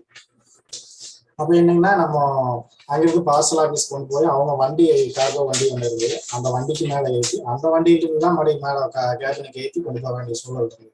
ஏன்னா எதுக்காக இந்த விஷயமெல்லாம் சொல்றோம் அப்படின்னா, எந்த அளவுக்கு நம்ம எந்தெந்த மட்டத்துல இருந்து நம்ம இவ்வளவு வளர்ச்சிக்கு வந்தோம் அப்படிங்கிறது தெரிஞ்சுக்கணும் அப்படிங்கிறதுக்காக. ஏன்னா நம்ம எடுத்த உடனே நம்ம வந்து 5 அப்படிங்கிற இடத்துக்கு வந்து சேர முடியல. ஒவ்வொரு ஸ்டேஜ்லயும் ஒவ்வொரு சிக்கல்கள் இருந்தது. அதுக்கு மாற்று என்ன தவறுகள் நடக்கும், ஏன்னா நம்ம அறியாம நடக்கிற தவறை வந்து நம்ம திருத்திக்கலாங்க, அறிஞ்சே நடக்கிற தவறு திருத்த முடியாதுங்க. அது எங்கெங்கெல்லாம் தவறு நடந்ததோ அந்த இடத்தெல்லாம் வந்து நான் சரி பண்ணிட்டு வந்தேன். அது சரி பண்ணிட்டு வந்ததுனாலதான் நான் இந்த அளவுக்கு வந்து சேர முடிஞ்சது. இதுதான் இது இப்படியே போயிட்டு இருக்கும்போது என்னன்னா லாக்டவுன் வந்தது. லாக்டவுன் வரும்போதுதான் வந்து மிகப்பெரிய சவாலா இருந்தது. ஒரு 12-13 நாள் சமாளிச்சிட்டோம், பிரச்சனை இல்லை. உற்பத்தி பண்ண காய்கறினா நம்ம மட்டும் உற்பத்தி பண்ணிருந்தா பிரச்சனை இல்லைங்க, சரி நம்ம நீங்க லோக்கல் ஏதோ கொடுத்து அழைச்சிடலாம். ஏன்னா நம்ம நம்பி கிட்டத்தட்ட ஒரு 20-30 விவசாயிக்கு மேல இருக்காங்க. அவங்க உற்பத்தி பண்ண காயும் வித்து கொடுக்கணும். ஏன்னா குடும்ப சூழலும் பார்க்க வேண்டியது இருக்கு. அப்ப என்னன்னா அப்பதான் வந்து அண்ணா கார்மெண்ட்ஸ்ல இருந்ததுனால ஆட்டோ வச்சிருந்தாரு. டாடா ஏஸ், சூப்பர் ஏஸும் சூப்பர் கேரின்னு சொல்லிட்டு 2 வண்டி வச்சிருந்தாரு. பயத்துலதான் இருந்தோம், எல்லாருமே கொரோனா எல்லாருமே பயத்துலதான் இருந்தாங்க. இருந்தாலும் நம்ம இறங்கி பண்ணலாம், நம்ம இயற்கை நம்மளுக்கு கண்டிப்பா சப்போர்ட் கொடுக்கு அப்படின்னு சொல்லிட்டு அந்த வண்டி எடுத்துட்டு வந்து தோட்டமா காய் எடுத்துட்டு வந்து கடையை ஓப்பன் பண்றதுக்கும் வழி இல்லை, தோட்டத்திலேயே வச்சு பேக் பண்ணி சென்னைக்கு வந்து பர்மிஷன் வாங்கி ஆர்டிஓ ஓட்டி எல்லாத்துக்கும் பர்மிஷன் வாங்கி லெட்டர் வாங்கி வண்டியில ஒவ்வொரு வண்டியிலையும் வந்து ஃபிளக்ஸ் ஓட்டி கோயம்புத்தூர் ஃபர்ஸ்ட் வந்து சென்னை ஸ்டார்ட் பண்ணீங்க, கோயம்புத்தூர் மட்டும் கொண்டு போய் கொடுத்துட்டு வந்துருக்கோம். 2-3 அங்காடிக்கு வந்து கோயம்புத்தூர் கொண்டு போய் கொடுத்துருந்தோம். அப்போ என்னன்னா எல்லா அங்காடிகளும் வந்து கேட்கறக்க ஆரம்பிச்சிட்டாங்க, ஏங்க நீங்க அங்க மட்டும் கொடுத்துருக்கீங்க, எங்களுக்கு எப்பயும் ஏதோ ஒரு வழியில கொண்டு வந்து சேர்த்துங்க அப்படின்னு சொல்றதுக்கு ஆரம்பிச்சாங்க. நான் ஃபர்ஸ்ட் ஸ்டார்ட் பண்ணது கேரளா தான் ஃபர்ஸ்ட் ஸ்டார்ட் பண்ணோம். கேரளாவுக்கு நம்ம சப்ளை கொடுத்துட்டு இருந்தோம். அவங்களுக்கு பார்த்தீங்கன்னா பார்சல் சர்வீஸ்ல போட்டு விட்டு கோயம்புத்தூர் கொண்டு போய் கோயம்புத்தூர்ல இருந்து மாற்றி அனுப்பி வச்சுருக்கு. இப்போ என்ன பண்ணலாம், ஃபர்ஸ்ட் வந்து அவங்க வண்டிக்கு கேரளா கடைக்காரங்கிட்டையும் பேசணும், திருவனந்தபுரம் அவங்க வந்து பாதி ஏரியா பாதி தூரம் வர சொல்லிட்டு நம்ம வண்டி பாதி தூரம் போய் மாற்றி விடுற மாதிரி பிளான் பண்ணுவாங்க.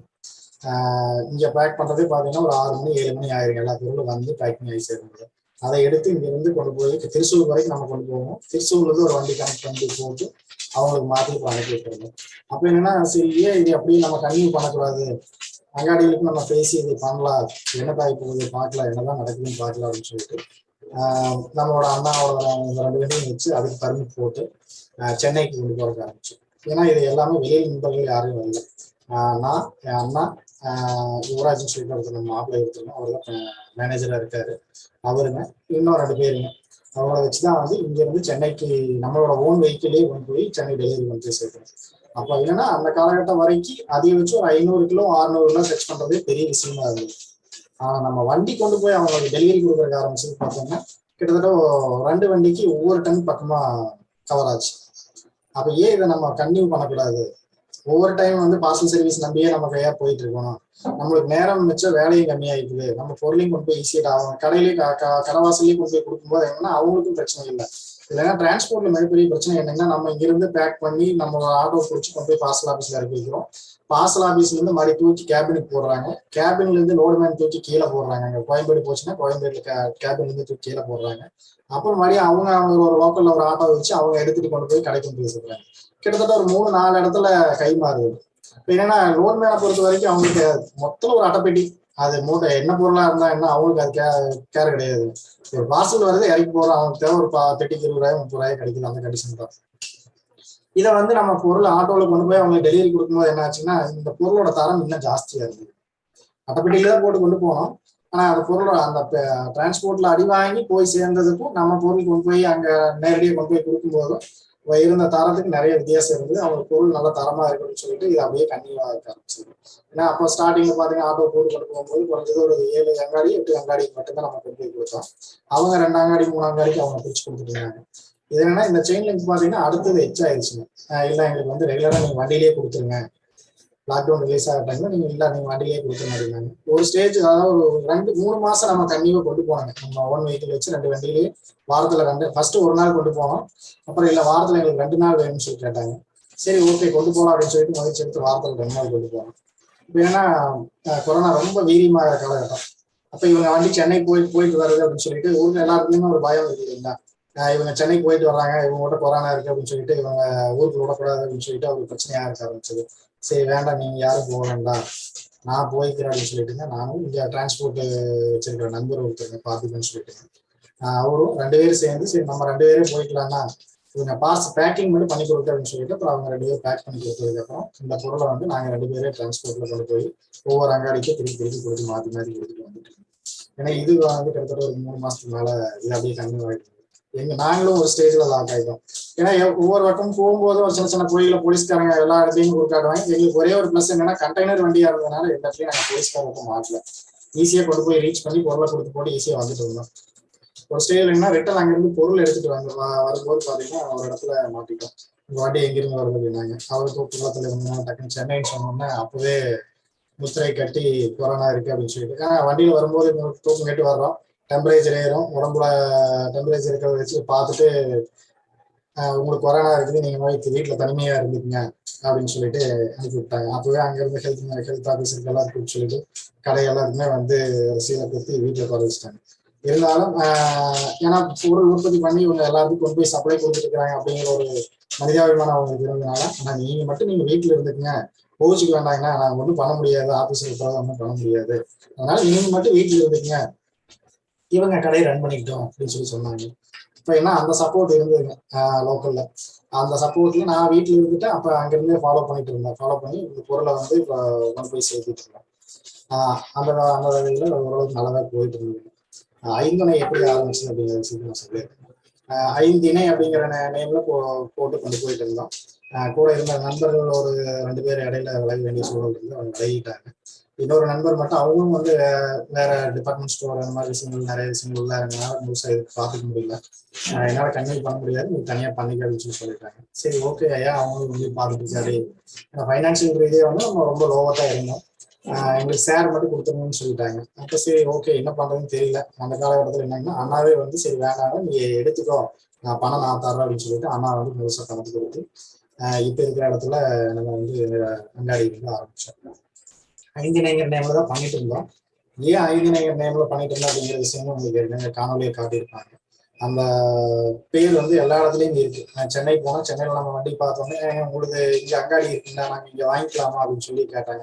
இப்போ என்னன்னா நம்ம பொருள் தரமா உற்பத்தி பண்றோம், நம்ம தேடி கடைக்காரங்க வர்றாங்க, அவங்களுக்கு தரமான பொருள் கொண்டு போய் சேர்க்கிறோம். ஆனா இந்த பெயர்ல வந்து பிரச்சனை ஆகுது. அப்ப நம்மளோட பேர் இந்த பேர் வச்சு நம்ம ஏன்னா அவங்கள்டையும் போய் சண்டை பிடிக்க முடியாது.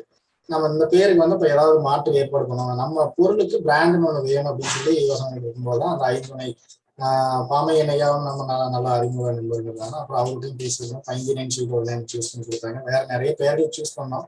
இருந்தாலும் இந்த ஐ அப்படிங்கிறது எனக்கு ரொம்ப ஈடுபாடு அதிகமா இருந்தது. ஐ அப்படின்னா ரசனை குறிக்கும் அப்படின்னு சொல்லி சொல்லுவாங்க.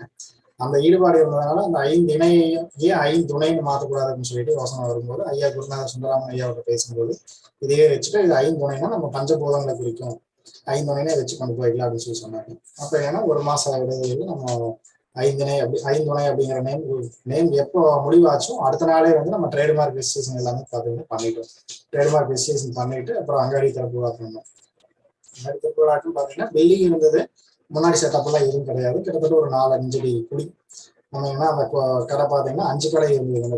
தோட்டத்துக்காரங்களே தான் முன்னாடி கடை கட்டிக்கிட்டு இருந்தாங்க, வாடகை விட்டு இருந்தாங்க. நம்ம அதுல ஒரு அங்காடி மட்டும் ரொம்ப நாளா கேட்டு இருந்தோம், ஒரு கடை மட்டும் கொடுங்க, நாங்க முன்னாடி போர்டு வச்சு நம்ம வச்சுக்கிறோம், கடைகள் தெரிஞ்சுக்கும் மக்களுக்கும் தெரிஞ்சுக்கும் அப்படின்னு சொல்லிட்டு கேட்டு இருந்தோம். ஒரு கடை கொடுக்கறதுக்கு ஐடியா இல்லை அப்படின்ட்டாங்க. சரி அப்புறம் கடைசியில டோட்டலா காலியாகுது, ஏன்னா நீங்க கம்மி எடுத்து பண்ணுங்க, என்ன சப்போர்ட் வேணும் நாங்க பண்ணி தரோம் அப்படின்னு சொல்லி சொன்னாங்க. சரிட்டு அப்புறம் அவங்ககிட்டையும் பேசி நம்ம முன்னாடி ஃபுல்லாக மண்ணை கூட்டி முன்னாடி ஒரு 2 செட் எக்ஸ்டெண்ட் பண்ணி பெரிய அங்காடியா வந்து நம்ம அங்காடி திறப்புல பண்ணோம். 5 துணை அப்படிங்கிற நேம்ல பிராண்டு கிரியேட் பண்ணி நம்ம அந்த இடத்துல கொண்டு வந்து சேர்க்கணும். அப்போ என்னன்னா உற்பத்தி பண்ற பொருள் நம்ம பொருள் என்னன்னா இது டிரான்ஸ்போர்ட் வந்து போயிட்டு இருக்குங்க, அதை சொல்லிடுறேன். வாடகை வண்டியெல்லாம் நம்ம கொண்டு போய் கொடுத்துட்டு இருக்கோம். இந்த இடத்துல என்னன்னா ஒரு ஸ்டேஜுக்கு மேல ஒரு வருஷம் கடந்து போயிருக்குங்க. எவ்வளவு நாளைக்கு நம்ம வாடகை கொடுத்தே வண்டி வருது. ஏன்னா வாடகை கொடுக்கும்போது பாத்தீங்கன்னா ஒரு ட்ரிப்புக்கு 20,000 ரூபா, 18,000 ரூபாயிலிருந்து 20,000 ரூபாய் வரைக்கும் அன்னைக்கே வாடகை கொடுத்தோம். இதெல்லாம் கிட்டத்தட்ட பாத்தீங்கன்னா அங்காடி திறந்து வந்து 2000 அந்த டைம்ல நம்ம பண்ணோம், அங்காடி திறப்புல பண்ணோம். அதுக்கப்புறம் என்னன்னா சரி ஓகே வாடகை வண்டியில எவ்வளவு நாளைக்கு தான் கொண்டு போயிட்டு இருக்கிறது, நம்ம வந்து ஓன் வண்டியா பண்ணிக்கலாம். ஏன்னா வாடகை ரொம்ப எகிரிட்டே போயிட்டு இருக்கு. ஏன்னா ஒரு நாள் போயிட்டு இருந்தீங்கன்னா பிரச்சனை இல்லைங்க. ஏன்னா ஒரு வட்டம் பாத்தீங்கன்னா சென்னையில போயிட்டு இருக்கு, வாரத்துல 2 நாள் போயிட்டு வருது, கேரளாக்கு 1 நாள் போயிட்டு வருது. வாடகையே ரொம்ப அதிகமா போயிட்டு இருக்கு. சரி அந்த வாடகை வந்து நம்ம டியூ கட்டிக்கலாம், இந்த பணத்தை மிச்சம் பண்ணோம்னா வண்டி டியூ கட்டிட்டு நம்ம பொருள் நம்மளோட ஓன் வெஹிக்கிளே நம்ம போயிருக்கு அப்படின்னு சொல்லிட்டு முடிவெடுத்து சொந்த வண்டியை ஃபர்ஸ்ட் பிக்கப் எடுத்து நம்மளோட ஓன் வண்டியிலே கொண்டு போய் பிக்கப் எடுத்து ஃபர்ஸ்ட் காட்டன் பாக்ஸ் தான் போட்டு கொண்டு போயிட்டு இருந்தோம். சரி ஏன் காட்டன் பாக்ஸ் போட்டு கொண்டு போவோம், காட்டன் பாக்ஸோட ட்ரே பிளாஸ்டிக் ட்ரே போட்டோம்னா இன்னும் கொஞ்சம் பொருள் ஃப்ரெஷ்ஷா போகும் அப்படின்னு சொல்லிட்டு ஒரு தாட் வந்து. ஏன்னா வேற அங்காடிகள் நிறைய இருக்காங்க, நிறைய கூட்டுறவு நிறுவனங்கள் இருக்குது, அவங்க எல்லாமே ட்ரேல தான் பிளாஸ்டிக் ட்ரேல தான் கொண்டு வந்து அவங்க ஸ்டோர்ல கொடுத்துட்டு இருந்தாங்க. ஆனா நாமும் இடையில ஏதாவது ஒரு டைம்ல வந்து நம்ம வண்டியில போய் நம்ம கடையில பார்த்துட்டு வருவோம். இப்போ என்ன அவங்க ட்ரேல கொண்டு வந்து கொடுக்குறாங்க, நீங்களும் ட்ரேலையே கொடுங்க அப்படின்னு சொல்லிட்டு ஒரு சில அங்காடின்னு சொன்னதுனால நம்ம பிளாஸ்டிக் ட்ரே வர்றதுக்கு முடிவெடுத்து, ஏன்னா இன்வெஸ்ட்மெண்ட்டும் நம்ம ஏன்னா எல்லாமே பார்த்து செய்ய வேண்டியதாக இருந்தது. பொருளாதார ரீதியாக பெருசா இல்லை, நம்ம இந்த பொருளையும் கரெக்டான விலைக்கு நம்ம அவங்களுக்கு கொண்டு போய் ரீச் பண்ணணும், நம்மளும் வந்து அடி வாங்கக்கூடாது. இப்படி இருந்தால் தான் இது எல்லாமே கொண்டு போய் சேர்க்க முடியும். அப்போ என்னன்னா இப்போ இந்த மாதிரி பிளாஸ்டிக் ட்ரே போட்டு கொண்டு போய் கொடுத்ததுக்கு அப்புறம் பார்த்தீங்கன்னா ஆர்டர் வந்து இன்னும் இன்க்ரீஸ் ஆகிருக்க ஆரம்பிச்சிருச்சுங்க. இப்போ சென்னை பார்த்தீங்கன்னா வாரத்தில் 2 நாள் நம்ம வண்டியை கொண்டு போய் கொடுத்துட்டு வந்துடும். கேரளா வந்து 1 நாள் மட்டும் கொண்டு போய் கொடுத்துட்டு வர மாதிரி இருந்துருங்க. அப்போ என்னன்னா இதுல டே மெயினா பிரச்சனைங்க. எல்லாருமே கொடுக்குற டேல நம்ம கொடுத்தோம்னா கண்டிப்பா வந்து நம்ம தொழில சக்சஸ் பண்ண முடியாது. அப்ப என்னன்னா ஞாயிற்றுக்கிழமை நம்ம மெயினான நாள். எல்லாருமே பாத்தீங்கன்னா ஞாயிற்றுக்கிழமை லீவ் நாளா இருக்கும். நாங்க சூஸ் பண்ணது வந்து ஞாயிற்றுக்கிழமை தான் மெயினான டேட்டை ஃபிக்ஸ் பண்ணோம். ஞாயிற்றுக்கிழமை டேட் மெயின் ஃபிக்ஸ் பண்ணி அந்த டேட்ல தான் வந்து எல்லா ஃபார்மர்ட்டையும் அறுவடை பண்ற காய்கறியை கொண்டு வந்து பேக் பண்ணி, ஏன்னா அந்த அன்னைக்கு மிகப்பெரிய சேலஞ்சிங்கான விஷயம் என்னன்னா ஆட்களை கொண்டு வந்து சேர்க்கணும் வேலை செய்யறது. அது மிகப்பெரிய பிரச்சனையா தான் இருந்ததுங்க. ஏன்னா நானும் மனைவி 2 பேருமே உள்ள இருக்கேன். மாப்பிள்ளை யுவராஜ் அவரும் கூட இருந்துட்டே இருப்பாரு. ஏன்னா இந்த சப்போர்ட் மெயினா இருந்தீங்க. நம்ம முடிஞ்ச வரைக்கும் பாத்தீங்கன்னா உள்ளூர்ல இருக்கிற இளைஞர்களுக்கு நம்ம வேலைகளுக்கு முக்கியத்துவம் கொடுத்தோம். வெளியில இருந்து யாருமே நம்ம கொண்டு வந்து சேர்க்கல. ஏன்னா மெயின் இன்னொரு விஷயம், முக்கியமான விஷயம் என்னன்னா விவசாயத்துறையில் இருக்கிற இளைஞர்களுக்கு தான் நம்ம முக்கியத்துவம் கொடுக்கும். ஏன்னா அவங்களுக்கு தான் அந்த பொருளோட வேல்யூ தெரியும். விவசாயத்துறையில் இல்லாம வெளியில இருக்கிற நபர்கள் கொண்டு வந்துச்சுன்னா அந்த பொருளோட வேல்யூ ஒன்றும் தெரியாது. இதுல ஈடுபாடா இருக்கிற விவசாய இளைஞர்களா பார்த்து செலக்ட் பண்ணி தான் நம்ம நிறுவனத்துக்கு உள்ள சேர்க்கணும். அதுக்கப்புறம் நம்பிக்கை, இது எல்லாமே முக்கியங்க. ஏன்னா நம்ம விட்டுட்டு போனோம்னாலும் அவங்க அதை கரெக்டாக கொண்டு போய் சேர்க்கணும். ஏன்னா நம்ம ஒருத்தரோட பொருள் இந்த இடத்துல இருக்கிறது இல்லை. கிட்டத்தட்ட ஒரு இப்போ இருக்கிற கண்டிஷன் பார்த்தீங்கன்னா 250 விவசாயி பக்கமா இருக்காங்க. நேரடியாக மறைமுகமாக நேரடி விவசாயிகள் பார்த்தீங்கன்னா 150 160 விவசாயி பக்கமா இருப்பாங்க. மறைமுகமா பார்த்தீங்கன்னா ஒரு 100 விவசாயி பக்கமா இருப்பாங்க. ஏன்னா 2-3 இடத்துல கலெக்ட் பண்ணி நம்மளுக்கு அனுப்பி வைக்கிறாங்க. அதனால இந்த மாதிரி போயிட்டு இப்போ இதே ஸ்டேஜ்ல தான் இதை ஏன்னா போர்வையை பேச தெரியாதுங்க. தவறா பேசினா மன்னிச்சுக்குங்க, அதையும் சொல்லிடுறேன். ஏன்னா இதுதான் முதல் முறையா காணொலி வாயில பேசிட்டு இருக்கேன். இதே கண்டிஷன்ல வந்து நம்ம காய்கறிகள் வந்து கொண்டு போய் சேர்த்துட்டு இருக்கோம். இது விவசாய விஷயத்துக்குள்ள உள்ள வந்தாங்க. ஏன் விவசாயத்துல வந்தோம் அப்படிங்கிற விஷயத்த நான் சொல்லிட்டேன். ரசாயன உரங்களை பயன்படுத்தி அதுல வர்ற விளைவுகள் அப்படிங்கிற விஷயமும் சொல்லிட்டேன். அப்ப என்னன்னா இது பண்றோம், உற்பத்தி பண்றோம், ஓகே. தொழில்நுட்ப ரீதியா இது எப்படி நம்ம சொட்டு நீர் பாசனம் பண்ணிட்டு ஓகே.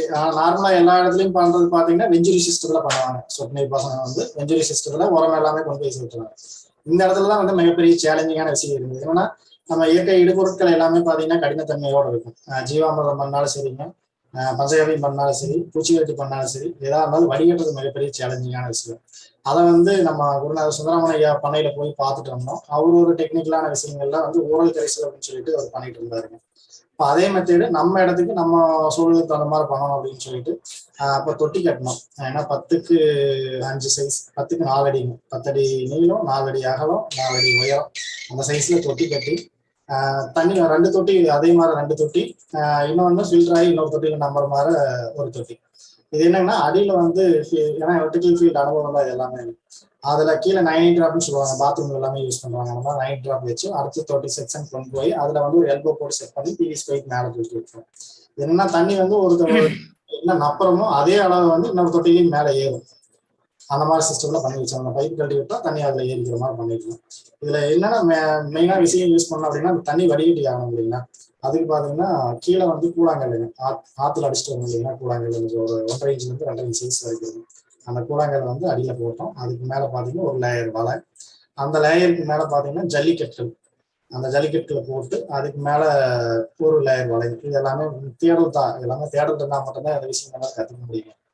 அந்த வலையை போட்டு அதுக்கு மேல மணலை போட்டு 100% நெட்டுங்க, சேட் நெட் சொல்லுவாங்க. இந்த இது கிரீன் ஹவுஸ்க்கெல்லாம் யூஸ் பண்ணுவாங்க. அந்த சேட் நெட்டை வந்து போட்டு நம்ம தோட்டங்காட்டுக்குள்ள இருக்கிற இலைதலை மக்குகள், இந்த மக்குகள் எல்லாமே பார்த்தீங்கன்னா வேப்பந்தலை, நொச்சி தலை, இருக்கலந்தலை, ஊமத்தந்தலை, இந்த மாதிரி எல்லா தலையிலையும் வந்து அந்த தொட்டியில ஊரலா கொண்டு வந்து உள்ள போட்டு இது எல்லாமே மாட்டு சாணம், மாட்டு கோமியம், இது எல்லாமே வலையில கட்டி அந்த தொட்டியில ஊரலா போட்டோம். ஏன்னா நம்ம தாவரங்களுக்கு உற்பத்தி பண்ற எல்லாம் ஓகே. விவசாயத்தை வந்து நம்ம பிசினஸா பாக்குறது இல்லை. இந்த இடத்துல நான் வாழ்க்கையில வந்து என்னன்னா நம்ம இந்த ஊரல் தண்ணி எல்லாமே பாத்தீங்கன்னா நப்பி வச்சிருக்கோம். தண்ணி நப்பிடுறோம், முக்கால்வாசி தண்ணி நப்பிடுறோம். இந்த இலவலை எல்லாமே போட்டு அந்த ட்ரம்ல போட்டு வச்சிடும், அந்த தொட்டியில போட்டு வச்சிடறோம். இது என்னன்னா ஊறிட்டே இருக்கும், நொதித்தல் தன்மை அடையும். இந்த ஒவ்வொரு சாலைகளையும் ஒவ்வொரு சத்துக்கள் இருக்குங்க.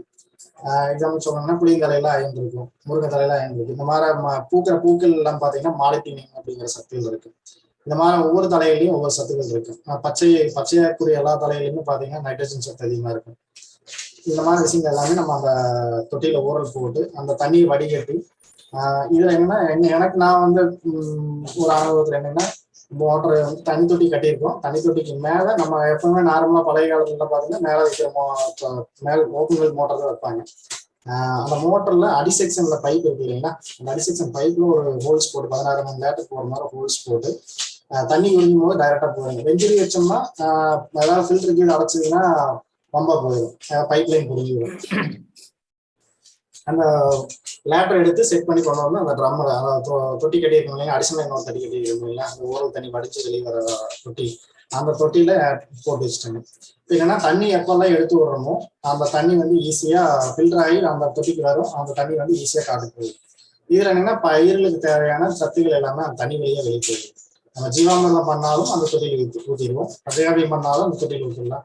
கடலை புண்ணாக்கு, எள்ளு புண்ணாக்கு, வேப்ப புண்ணாக்கு, கொட்டமுத்து புண்ணாக்கு, எந்த மாதிரி புண்ணாக்கா இருந்தாலும் அதில் ஆட் பண்ணிக்கலாம். இதில் ஆட் பண்ணி தான் வந்து நம்ம தண்ணி வந்து அதுக்குள்ள கொண்டு போயிடும். இது என்ன பயிர், இப்போ வந்து மண் சார்ந்த விஷயத்துக்கு வந்துடுறோம். நம்ம மண்ணை வந்து ஒரு பிஸ்னஸாக பார்க்கக்கூடாதுங்க. ஏன்னா நம்ம அந்த பூமியில நம்ம யார் அப்படின்னா நாமும் வந்து ஒரு உயிரினம். அதான் மெயினான விஷயங்க. நம்ம என்ன ஐந்தறிவு படைத்த ஒரு அறிவு, இரண்டறிவு உள்ள உயிரினங்களுக்கு உள்ள விஷயங்களோட 6 அறிவு படைத்த மனிதனுக்கு இல்லைன்னு நான் சொல்லுவேன். ஏன்னா 6 அறிவு படைத்த மனிதன் தான் பார்த்தீங்கன்னா எல்லா விஷயங்களும் அழிச்சிட்டு இருக்கோம். ஏன்னா எதுக்காக நம்ம செய்யறோம் அப்படின்னு தெரியாம பண்ணிட்டு இருக்கோம். நான் தப்பு சொல்லுங்க, எதுக்காக நம்ம அந்த விஷயத்தை செய்யறோம், அதோட பின்விளைவுகள் என்ன அப்படிங்கிறது தெரியாம நம்ம வந்து அந்த விஷயங்களை செஞ்சுட்டு இருக்கோம். என்னன்னா ஒரு அறிவு, 2 அறிவு உள்ள பூச்சி இனங்கள், மண்புழு முதல் கொண்டுங்க நம்ம போடுற ரசாயன நச்சுக்கள் இருக்கு இல்லைங்களா. நீங்க சாம்பிள் வேணாலும் பார்த்துக்கலாம். நீங்க ஒரு வளமான மண்ணுல நீங்க ஒரு சாப்பாடு உப்பு இருக்கு இல்லைங்கன்னா, அந்த உப்பு கொண்டு போய் மண்புழு நிறைய எந்த இடத்துல நீங்க அந்த உப்பு போட்டீங்கன்னா அந்த மண்புழு வந்து செத்து போயிடும். ஏன் அந்த உப்பு போட்டா செத்து போகுது அப்படின்னா, இறந்த பொருட்களை பலப்படுத்துறதுக்கு உபயோகப்படுத்துறதா வந்து நம்ம உப்பு. மனிதன் இறந்தா உப்பு போட்டு முடிப்பாங்க இல்லைங்களா. அந்த உப்பை நீங்க காட்டுக்குள்ள கொண்டு போய் சேர்க்கும் போது என்ன ஆகுங்க, இப்போ அங்க இருக்கிற நுண்ணுயிர்கள் எல்லாமே இறந்து போயிடும். உணவுலயே பாத்தீங்கன்னா முன்னோர்கள் எல்லாமே பாத்தீங்கன்னா சமைச்சதுக்கு அப்புறம் தான் வந்து உப்பு ஆட் பண்ணுவாங்க. சமைச்சு முடிச்சுட்டு இறக்கி வைக்கிற தருவாயில தான் வந்து அந்த உப்பு ஆட் பண்ணுவாங்க. ஏன்னா அந்த பொருள் கெட்டு போகாம இருக்கணும் அப்படிங்கிறக்காக உப்பு ஆட் பண்றாங்க. இன்னொன்னு சுவை, இந்த 2 விஷயத்துக்கு தான் ஆட் பண்றாங்க. ஆனா இப்ப இருக்கிற மக்கள் என்ன பண்றாங்கன்னா சமைக்கிறதுக்கு முன்னாடியே உப்பு எல்லாமே போட்டுறாங்க. போட்டு வச்சு அது என்ன கெமிக்கல் ரியாக்ஷன் ஆகி நம்ம அதை சாப்பிட்டு நம்மளோட லைஃபையும் நம்ம இழந்துட்டு இருக்கோம். மண் விஷயத்துல நான் வந்துடுறேன். மண்ணில் வந்து நம்ம வந்து நம்மளும் ஒரு உயிரினம் அப்படிங்கிற விஷயத்த நம்ம புரிஞ்சுக்கணும். ஏன் அப்படின்னு சொல்றேங்கன்னா, மண்ணில் வந்து கோடிக்கணக்கான நுண்ணுயிர்கள் இருக்குது. நீங்க எக்ஸாம்பிள் சொல்லணும்னா கரையான்கள் இருக்குங்க. கரையான்கள் பார்த்தீங்கன்னா வேளாண்மை துறையில சொல்ற வேளாண்மை பார்த்தீங்கன்னா தீமை செய்யும் உயிரினம் அப்படின்னு சொல்லிட்டு அதுக்கு உண்டான மருந்துகள் எல்லாமே கொடுப்பாங்க. நீங்க கரையான்கள் நீங்க ஒவ்வொருத்தரும் போய் பாருங்க. கரையான்கள் இருக்கிற இடத்துல அது என்ன செய்யுது அப்படின்னு மட்டும் பார்த்தீங்கன்னா போதும், நீங்க கத்துக்கலாம். அதுல இருந்து அந்த கரையான்கள் கிட்ட இருந்து நிறைய விஷயங்கள் கத்துக்கலாம். மண்புழு கிட்ட இருந்து நிறைய விஷயங்கள் கத்துக்கலாம். கரையான்கள் என்ன பண்ணுதுன்னா இறந்த பொருட்களை, இறக்கும் தருவாயில் இருக்கிற பொருட்களை மட்டும்தான் கரையான்கள் சிதைக்கும். நீங்க கரையான்கள் இல்லை அப்படின்னா இந்த நாடு அப்படியே நீங்க எத்தனை மக்களை கொண்டு போய் போட்டீங்கன்னாலும் அப்படியே தான் இருக்கும். அப்ப எப்படி இருக்குன்னு நினைச்சு பார்த்துக்கணும். அப்ப அந்த கரையான்கள் வந்து விவசாயிகளுக்கு நன்மை செய்யும் ஒரு உயிரினங்க. அந்த கரையான்கள் வந்து இறக்கும் தருவாயில் இருக்கிற பொருட்களை மட்டும்தான் அது சாப்பிடுது. அது சாப்பிட்டு அதனோட கழிவை வந்து மண்புழுக்கள் சாப்பிடுது.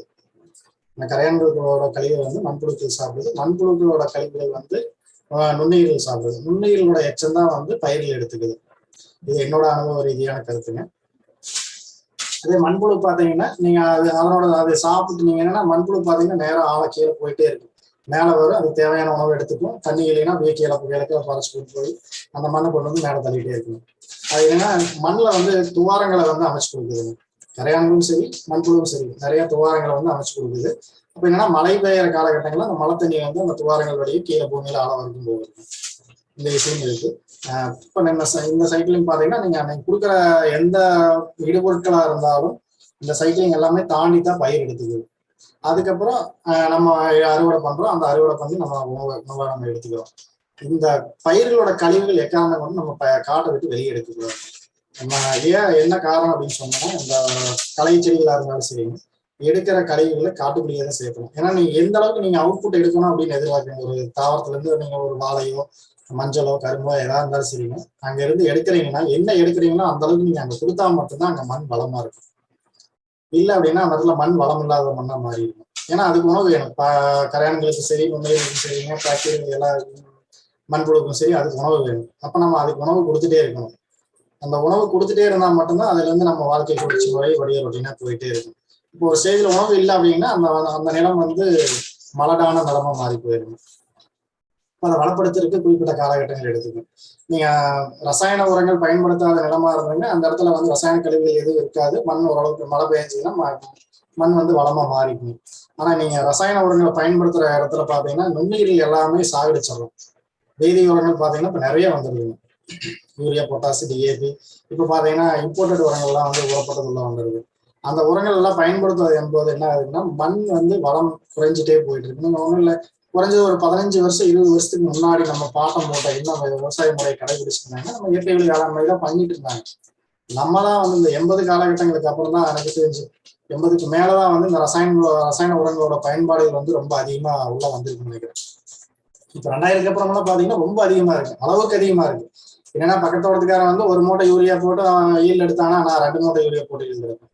இதுனா எதுக்காக நம்ம அதை பண்றோம் அப்படிங்கிறது என்னன்னா தொலைநோக்கு பார்வை இல்லை. நம்ம அந்த உரத்தை போட்டா என்ன ஈல்டு வருது அப்படிங்கிறத வேணா விவசாயத்தை பிசினஸா பார்க்க ஆரம்பிச்சிட்டாங்க. பிசினஸா பார்க்கணும், வேண்டாம்னு சொல்லல. ஆனா மண்ணும் நலமா இருக்கும், நாமளும் நலமா இருக்கணும்.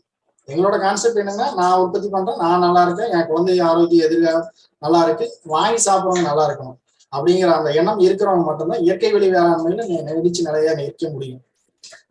ஏன்னா நான் இப்போ ரசாயனத்திலையும் பண்ணிட்டு இயற்கை வேளாண்மையும் பண்ணிட்டுன்னா நான் கண்டிப்பா இருக்க முடியாது. ஏன்னா நான் அது பொய் பேசுறேன்னு அர்த்தம். நான் மண்ணை புரிஞ்சுக்கணும். மண்ணை புரிஞ்சுட்டா மட்டும்தான் என்ன நடக்குது அப்படிங்கிறது எனக்கு தெரியும். மண்ணையே நான் புரிஞ்சிக்காம நான் பிசினஸா அதை நான் பார்த்தேன்னா கண்டிப்பா நான் இயற்கை வழி வேளாண்மை பண்ண முடியாது, இயற்கை வழி வேளாண்மை நோக்கி போக முடியாது. கண்டிப்பா. இந்த வகையில நிறைய ஒரு மக்களுக்கு இருக்கக்கூடிய ஒரு கேள்வி என்னன்னு கேட்டீங்கன்னா, இயற்கை வழியில நம்ம செல்லும் பொழுது அந்த இயற்கை சார்ந்த விவசாயம் செய்யக்கூடிய அந்த விவசாயிகளுக்கு செலவினங்கள் அதிகமாகுது அப்படிங்கிறாங்க. அந்த மகசூலுக்கு எதிர்பார்த்த வரவு வர்றதில்லை, வரவு ரொம்ப குறைவா இருக்கு, சில டைம் நஷ்டம் ஏற்பட்டுருது, செலவினங்கள் அதிகமாகுது அப்படிங்கிறாங்க. அதை பத்தின உங்களுடைய அந்த வாழ்வியல் கருத்து என்ன? அதுதான் நம்ம முன்னோர்கள் பண்ணிட்டு இருந்த விவசாய முறை எல்லாமே பாத்தீங்கன்னா பலவயிர் சாகுபடி முறையில தான் விவசாயம் பண்ணிட்டு இருந்தாங்க. ஒரு விவசாயம் மஞ்சள் போடுறாப்படி அப்படின்னா மஞ்சளுக்குள்ள பாத்தீங்கன்னா ஊடுவயிரா வெங்காயம் போட்டிருப்பாங்க, பச்சைப்பயிர் போட்டிருப்பாங்க, உளுந்து போட்டிருப்பாங்க, கொத்தமுத்து போட்டிருப்பாங்க, தோரை போட்டிருப்பாங்க. இத்தனை விஷயங்கள் அங்க உள்ள ஊடுவயிரா இருந்தது. ஏன்னா இதுல அடிஷனல் வருமானம் அவங்களுக்கு வந்துட்டு இருந்தது.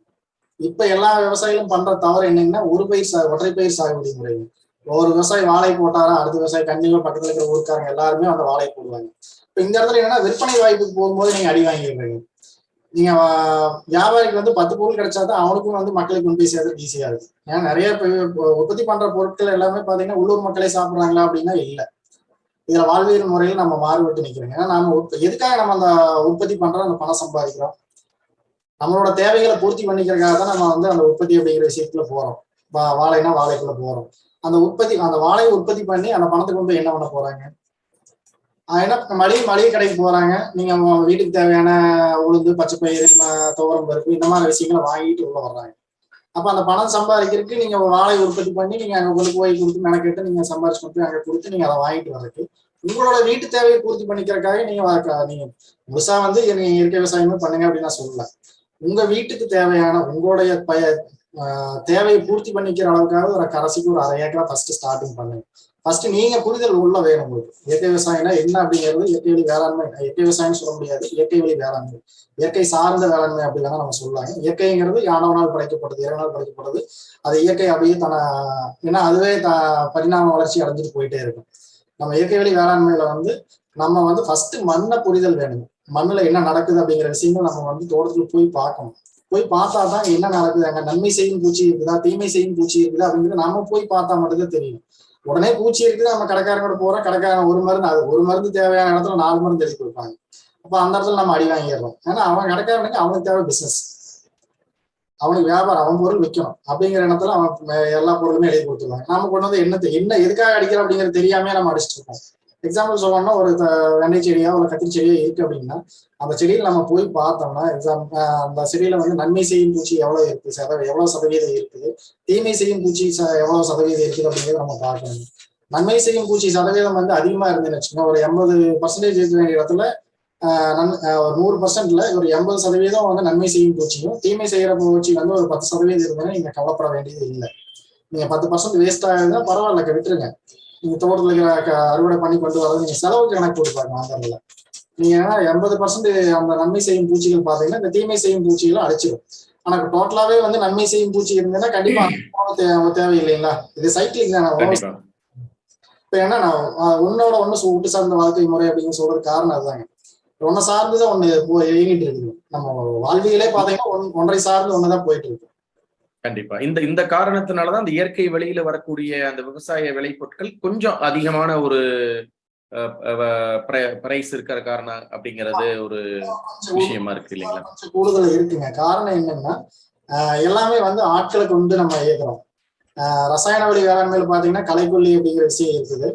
களை எடுக்கிற வேலை அவங்களுக்கு மிச்சம். அந்த களைக்கொல்லி அடிச்சாங்க அப்படின்னா அந்த இடத்துல களைச்செடிகள் எதுவுமே முளைக்காது. அந்த என்ன பயிர் வேணுமோ அந்த பயிர் மட்டும் தான் முளைக்கும். ஆனா களைக்கொல்லி அடிக்கிறதுனால அந்த பயிர் அந்த களைக்கொல்லியும் சேர்த்துதான் அந்த பயிர் உணவா எடுக்குது. நீங்க என்ன அதாவது என்னன்னா சொல்றதே பாத்தீங்கன்னா பெஸ்டிசைடு, ஃபங்கிசைடு, களைக்கொல்லி, அந்த அங்க பேர்லயே வச்சிடறாங்க. கொல்லின்னு தான் வைக்கிறாங்க. களைக்கொல்லி, பூச்சிக்கொல்லி. அப்ப நம்ம அந்த விஷயத்தை உள்வாங்கிறது இல்லை. அதுல அவனே தெளிவா சொல்லிடுறாங்க, நீங்க வந்து இது விஷமான விஷப்பொருட்கள், இதை வந்து குழந்தைகளுக்கு எட்டாத இடத்துல மேல தூக்கி வைங்க அப்படின்னு சொல்றாங்க. நம்ம வந்து அது சிந்திக்கிறதே இல்லை. மெயின் விஷயமே பிரச்சனையே அதுதான். நம்ம அந்த பொருளை செடி மேல தெளிச்சா அந்த உணவை நம்ம எடுத்துக்கிறோம். நாம எடுத்துட்டோம்னா அதனோட விஷம் வந்து யாருக்கு போய் சேரும் அப்படிங்கிறத அந்த விஷயத்தை நம்ம திங்க் பண்ணணும். அதை திங்க் பண்ணா மட்டும்தான் நாம வந்து ஆரோக்கியமா இருக்க முடியும். நீங்க சம்பாரிச்சு கொண்டு போய் மறுபடியும் மருத்துவமனைக்கு கொடுத்துட்டு இருக்க முடியும். கட்டாயமாங்க. அந்த மருத்துவமனைக்கு கொண்டு போய் கொடுக்கும் பொழுதுதான் அவங்க வந்து இயற்கை வழிக்கு போலான்னு நினைப்பாங்க. அது காலம் கடந்து போய் அது மருத்துவமனையில செலவுகளும் அதிகமாகி நோய் வாய்ப்புகளும் ஏற்பட்டு அவர்களுடைய காலத்தையும் குறைச்சுக்கிறாங்க. ஆரோக்கியத்தை வந்துடுறாங்க. முதல்ல வந்து ஆரோக்கியத்தை வந்துடுறாங்க. ஏன்னா இப்ப நிறைய விவசாயிகள் என்னங்கன்னா அது என்ன மார்க்கெட்டுக்கு கொண்டு போய் விற்கிறதா வாங்கி சாப்பிடுறோம் அப்படிங்க அந்த புரிதல் தான் மிகப்பெரிய தவறுங்க. ஏன்னா நம்ம உற்பத்தி பண்ற பொருள் நாம சாப்பிடும் போது ஆரோக்கியம் இருந்தா மட்டும்தான் நம்ம அதை விற்பனை வாங்கி கொண்டு போய் சேர்க்கும் போது இதனோட தொடர்ச்சி கண்டிப்பா போயிட்டு இருக்கு. அப்ப இந்த இடத்துல இதோட சந்ததிகளும் அழிஞ்சிருவாங்க. ஏன்னா உங்க சந்ததிக்கு நீங்க இதை சொல்லிக் கொடுக்கணும். இதை வந்து இந்த மருந்து இப்படி அடிச்சதுன்னா இந்த பூச்சியை சாகுது. அப்ப நாம சாப்பிட்டோம்னா நம்மளும் சாவோம் இல்லையா? ஏன்னா அந்த பூச்சிகளுக்கே தெரியுதுங்க. நீங்க எந்த பொருள் நல்ல உணவு, எந்த பொருள் கெட்ட உணவு, அதை எது விஷம் இருக்குது அப்படிங்கிறது அந்த பூச்சியில ஒரு அறிவு உள்ள ஜீவன்களுக்கு தெரியுதுங்க. அந்த பொருள் நல்ல உணவா கெட்ட உணவா அப்படிங்கிறது ஒரு அறிவு உள்ள ஜீவனுக்கு தெரியுது. ஆறறிவு உள்ள மனிதனுக்கு தெரிய மாட்டேங்குது. அதை சாப்பிட்டா செத்து போயிடும் அப்படிங்கிறது ஆறறிவு உள்ள மனிதனுக்கு தெரிய மாட்டேங்குது. அந்த ஒரு அறிவு உள்ள ஜீவனுக்கு இருக்கிற அறிவு கூட நமக்கு இல்லை. அது மழுங்கிருச்சு. காரணம் என்னன்னா மழுங்கடிக்கப்பட்டிருக்கும். இந்த காலத்தின் கட்டாயத்தில் நம்ம மழுங்கடிக்கப்பட்டிருக்கோம். அதை வந்து நம்ம புரிஞ்சுக்க முயற்சி பண்ணணும். இது வரைக்கும் புரியாம இருந்தாலும் பரவாயில்ல. இனிமேல் புரிஞ்சுக்க முயற்சி பண்ணா மட்டும்தான் நம்மளோட சந்ததிகள், எதிர்கால சந்ததிகளுக்கு வந்து ஒரு ஆரோக்கியமான வாழ்வியும் ஆரோக்கியமான எதிர்காலத்தையும் நம்ம கொடுக்க முடியும். ஏன்னா நம்ம ஆரோக்கியமான உணவு உற்பத்தி பண்ணாதான் நம்ம குழந்தைகளுக்கு ஆரோக்கியமான உணவு கொடுக்க முடியுங்க. இப்ப நம்ம வந்து நம்ம சரி நம்ம சாப்பிட போறதுல யாரோ வாங்கி சாப்பிட போறாங்க அப்படின்னு நினைச்சு நம்ம மருந்தடிக்கிறோம். அப்ப இன்னொரு விவசாயியும் நம்ம பொருள் நம்ம போய் கடைக்கு போய் வாங்கிட்டு வரோம் இல்லைங்களா? நம்ம கத்திரிக்காய் உற்பத்தி பண்றோம், மார்க்கெட் கொண்டு போய் வித்துறோம். மற்ற பொருள் வாழை உற்பத்தி பண்றோம், அதை கொண்டு போய் நம்ம கொடுக்குறோம். அதே மாதிரிதானே நம்ம வீட்டுக்கு பச்சை பயிறு, உளுந்து, இந்த மாதிரி விஷயங்கள் நம்ம வாங்கிட்டு வரோம். அந்த விவசாயம் அதே மாதிரி திங்க் பண்ணியிருந்தா அப்படின்னு அப்படித்தான் நடிப்பாருங்க. அப்ப அந்த பொருள் நம்ம தான் எடுத்துக்கிறோம். அப்ப அதை எடுத்துக்கும் போது அப்ப நம்மளும் வந்து அந்த விஷத்தை தான் உட்கொள்றோம். கட்டாயமா. அப்ப இங்க இந்த விஷம் சார்ந்த ஒரு விஷயத்தை வந்து நம்ம எப்போ அதை வந்து துடை தெரிகிறோமோ அப்பதான் வந்து இயற்கை சார்ந்த ஒரு வாழ்வியல் நம்ம எடுக்கும் பொழுது மக்களுக்கும் சரி, அதை உண்பவர்களுக்கும் அவருடைய வருங்காலமும் நல்லா இருக்கும், அவர்களுடைய வாழ்வும் நீடிக்கும் அப்படிங்கிறது ஒரு உண்மையான விஷயம். ஏன்னா நிறைய பேர் மருத்துவமனைக்கு போனதுக்கு பிறகு இதை பத்தி சிந்திக்கிறாங்க. இப்ப அடுத்த ஒரு முக்கியமான கேள்வி என்ன கேட்கறாங்கன்னா, இயற்கை வழி விவசாயம் செய்யக்கூடிய அந்த காணொலியை பார்த்து கொண்டு இருப்பவர்கள் உங்களை அணுகி இந்த பயிற்சி பட்டறையெல்லாம் நடத்துறீங்க அப்படின்னு சொல்றாங்க. நம்ம கேபிஎன் ஏபிடி டீம்ல இதற்குண்டான அடுத்தடுத்த வரக்கூடிய காலகட்டத்தில் இந்த பயிற்சி பட்டறை பற்றிய விஷயங்கள் நீங்க முன்னெடுத்து செல்வதற்கு உங்களுடைய குழுவும் எந்த வகையில ஒரு பிளான் பண்ணியிருக்கீங்க, அதை பத்தி என்ன அப்படிங்கறத அதை பத்தி கொஞ்சம் சொன்னீங்கன்னா அதை சார்ந்த நிறைய கேள்விகள் நம்ம சொந்தங்களுக்கு இருக்கிறது கொஞ்சம் தெளிவாகும். ஏன்னா இது என்னுடைய தலைமுறையோட இது நின்று போகக்கூடாதுங்க. ஏன்னா நான் உற்பத்தி பண்ண என்னோட ஆரம்ப சொல்லே பாத்தீங்கன்னா என்னோட அங்காடியில வச்சுக்கிற பேரும் பாத்தீங்கன்னா உழுதவன் குடி உழுபவன் துணை. இன்னொன்னு பாத்தீங்கன்னா முயற்சி என்பது நம்மால் வரைய சொல்லும்போது முயற்சி என்பது விதை போல அதை விதைத்துக் கொண்டே இருக்கும். முளைத்தால் மரம், இல்லையால் அது மண்ணிற்கு வரும். நான் இறந்தாலும் என்னோட உடல் வந்து மண்ணில் இருக்கிற நுண்ணுயிர்களுக்கு உணவா இருக்கு. அந்த கண்டிஷன் தான் நம்ம இருக்கணும். ஏன்னா நம்மளோட எதிர்கால சந்ததிகளுக்கு நம்ம ஏதாவது ஒண்ணு விட்டுட்டு போகணும். நல்ல எதிர்காலத்தை நம்ம விட்டுட்டு போனா மட்டும்தான் நம்ம எதிர்கால சந்ததிகள் நம்மளை திட்டாம இருப்பாங்க. இல்லைன்னா கண்டிப்பா நம்மளை திட்டிகிட்டே தான் இருப்பாங்க. நம்ம முன்னோர்கள் பாத்தீங்கன்னா நம்ம பாட்டம் போட்ட எல்லாருமே பாத்தீங்கன்னா நல்ல ஒரு ஆரோக்கியமான சூழல் விட்டுட்டு தான் போனாங்க. ஆனா நாம தான் வந்து அதை அழிச்சிட்டு இருக்கோம். கண்டிப்பாங்க. ஒவ்வொரு ஊர்லயும் பாத்தீங்கன்னா மரங்கள் வந்து மிகப்பெரிய அளவுல அழிச்சிட்டு இருக்காங்க. அந்த மரம் என்ன கொடுக்குது அப்படிங்கிறது தெரியாம, அதாவது என்ன அறியாம தான், வேற ஒண்ணும் இல்லைங்க. அறியாம செய்யற தவறு தாங்க. ஏன்னா ஒவ்வொரு தோட்டத்திலையும் பாத்தீங்கன்னா உயிர்வேலிகள் எல்லாம் கண்டிப்பா தோட்டத்தை சுத்தி வச்சிருப்பாங்க. அங்க என்னன்னா உயிர்வேலிகள் அதிகமா இருக்கிறப்ப பாத்தீங்கன்னா இப்ப மயில் தொந்தரவு அதிகமா இருக்கு அப்படின்னு சொல்றாங்க. அன்னைக்கு உயிர்வேலிகள் அதிகமா ஒவ்வொரு தோட்டத்துல இருக்கும்போது பாத்தீங்கன்னா அந்த மயிலுக்கு வந்து பாம்பு இருக்கும், பள்ளி இருக்கும், உடக்காய் இருக்கும், ஓனான் இருக்கும், நரி இருக்கும், மரணாய் இருக்கும். இந்த மாதிரி எல்லா உயிரினங்களும் அந்த இடத்துல இருந்தது. அப்ப ஏன்னா ஒண்ணு அழிச்சிட்டாங்க. மரம் இந்த புலநரின்னு சொல்லுவாங்க, அந்த நரி வந்து அழிச்சிட்டாங்க. நரி இனத்தை அழிச்சதோட விளைவு என்னன்னா மயிலோட இனப்பெருக்கம் வந்து அதிகமாயிட்டே இருக்கு. அந்த நரி பாத்தீங்கன்னா அந்த முட்டையை சாப்பிட்டு அப்படியே அதனோட வாழ்க்கை ஓடிட்டு இருந்தது. ஆனா அந்த ஒண்ணு அழிச்சதோட விளைவு பாத்தீங்கன்னா ஒன்னோட உற்பத்தி அதிகமாயிருது. எல்லாமே பேலன்ஸா இருந்தா மட்டும்தான் இது தொடர்ச்சியா போயிட்டு இருக்குங்க. நீங்க ஒண்ணு முழுசா அழிச்சிட்டீங்கன்னா அதனோட பரிணாம வளர்ச்சி அதிகமாயிட்டு தான் போகும். உண்மை உண்மை. அது முக்கியமான ஒரு விஷயம் நீங்க தெரியப்படுத்திருக்கீங்க. அதே அடுத்தது இந்த பூச்சிகளும் அதே மாதிரி நீங்க என்ன ரசாயன மருந்துகள் அடிச்சாலும் அது வந்து சாப்பிட்டு அதனுடைய நோய் எதிர்ப்பு தன்மையை வளப்படுத்திக்குது. அப்ப என்னன்னு நீங்க கம்மியான டோஸ், நீங்க 20% டோஸ் மருந்து அடிச்ச இடத்துல நீங்க 46% டோஸ் மருந்து அடிக்கிறீங்க. அதையும் வந்து அதை சாப்பிட்டு உள்வாங்கிட்டு அது மறுபடியும் நோய் எதிர்ப்பு தன்மையை வளர்த்திக்குது. அப்ப ஏன்னா இந்த விஷயத்த வந்து நம்ம மக்கள், எல்லா பொதுமக்களும் சரிங்க, விவசாயிகளும் சரி, இதை சிந்திக்கணும். சிந்திச்சா மட்டும்தான் இதை வந்து ஆரோக்கியமான வாழ்வியல் நோக்கி கொண்டு போய் சேர்க்க முடியும். கண்டிப்பாங்க.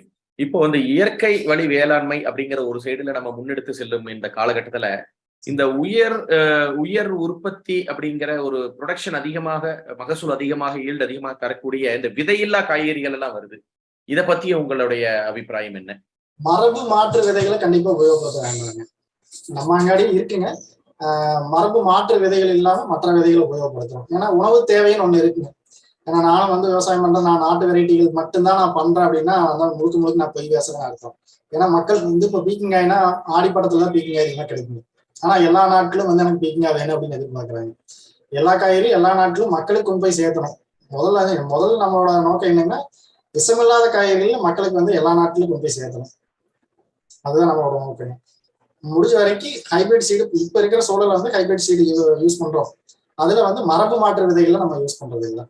அது என்ன செலக்டிவ் நாட்டு ரக விதைகள், செலக்டிவ் சீட்ஸ், ஹைபிரிட் சீட்ஸ், அதுக்கப்புறம் வந்து பிடி சீட்ஸ்னு சொல்லுவாங்க. இதுல நம்ம இந்த 3 வெரைட்டி நம்ம யூஸ் பண்றோம். பிடி சீட்ஸ் அடுத்தது ஒரு கேள்வி ஒருத்தர் கேட்டிருக்காரு, உங்களை பர்சனலா தெரிஞ்சவரா என்னங்கிறது எனக்கு தெரியல. இயற்கையாக நீங்க வந்து அந்த விவசாயம் சார்ந்த இடங்கள்ல போகும்போது காலணிகள் எதுவும் அணியறது இல்லை அப்படிங்கிற மாதிரி, அதனுடைய ஒரு மகத்துவம் என்ன, அதை பத்திய விஷயம் என்ன அப்படின்னு கேட்டிருக்காங்க. இல்ல, நம்ம பண்ணைக்குள்ள போறதெல்லாம் ஓகே. நம்ம அங்க பண்ணையில என்ன நடக்குது அப்படிங்கறத நம்ம தெரிஞ்சுக்கணும் இல்லைங்களா? பண்ணையில என்ன நடக்குது அப்படின்னு தெரிஞ்சுக்கணும்னா நம்ம காலனி இல்லாம காட்டுக்குள்ள போனா மட்டும்தான் அங்க என்ன நடக்குது அப்படிங்கிற விஷயங்கள் நம்ம வந்து உணர முடியும்.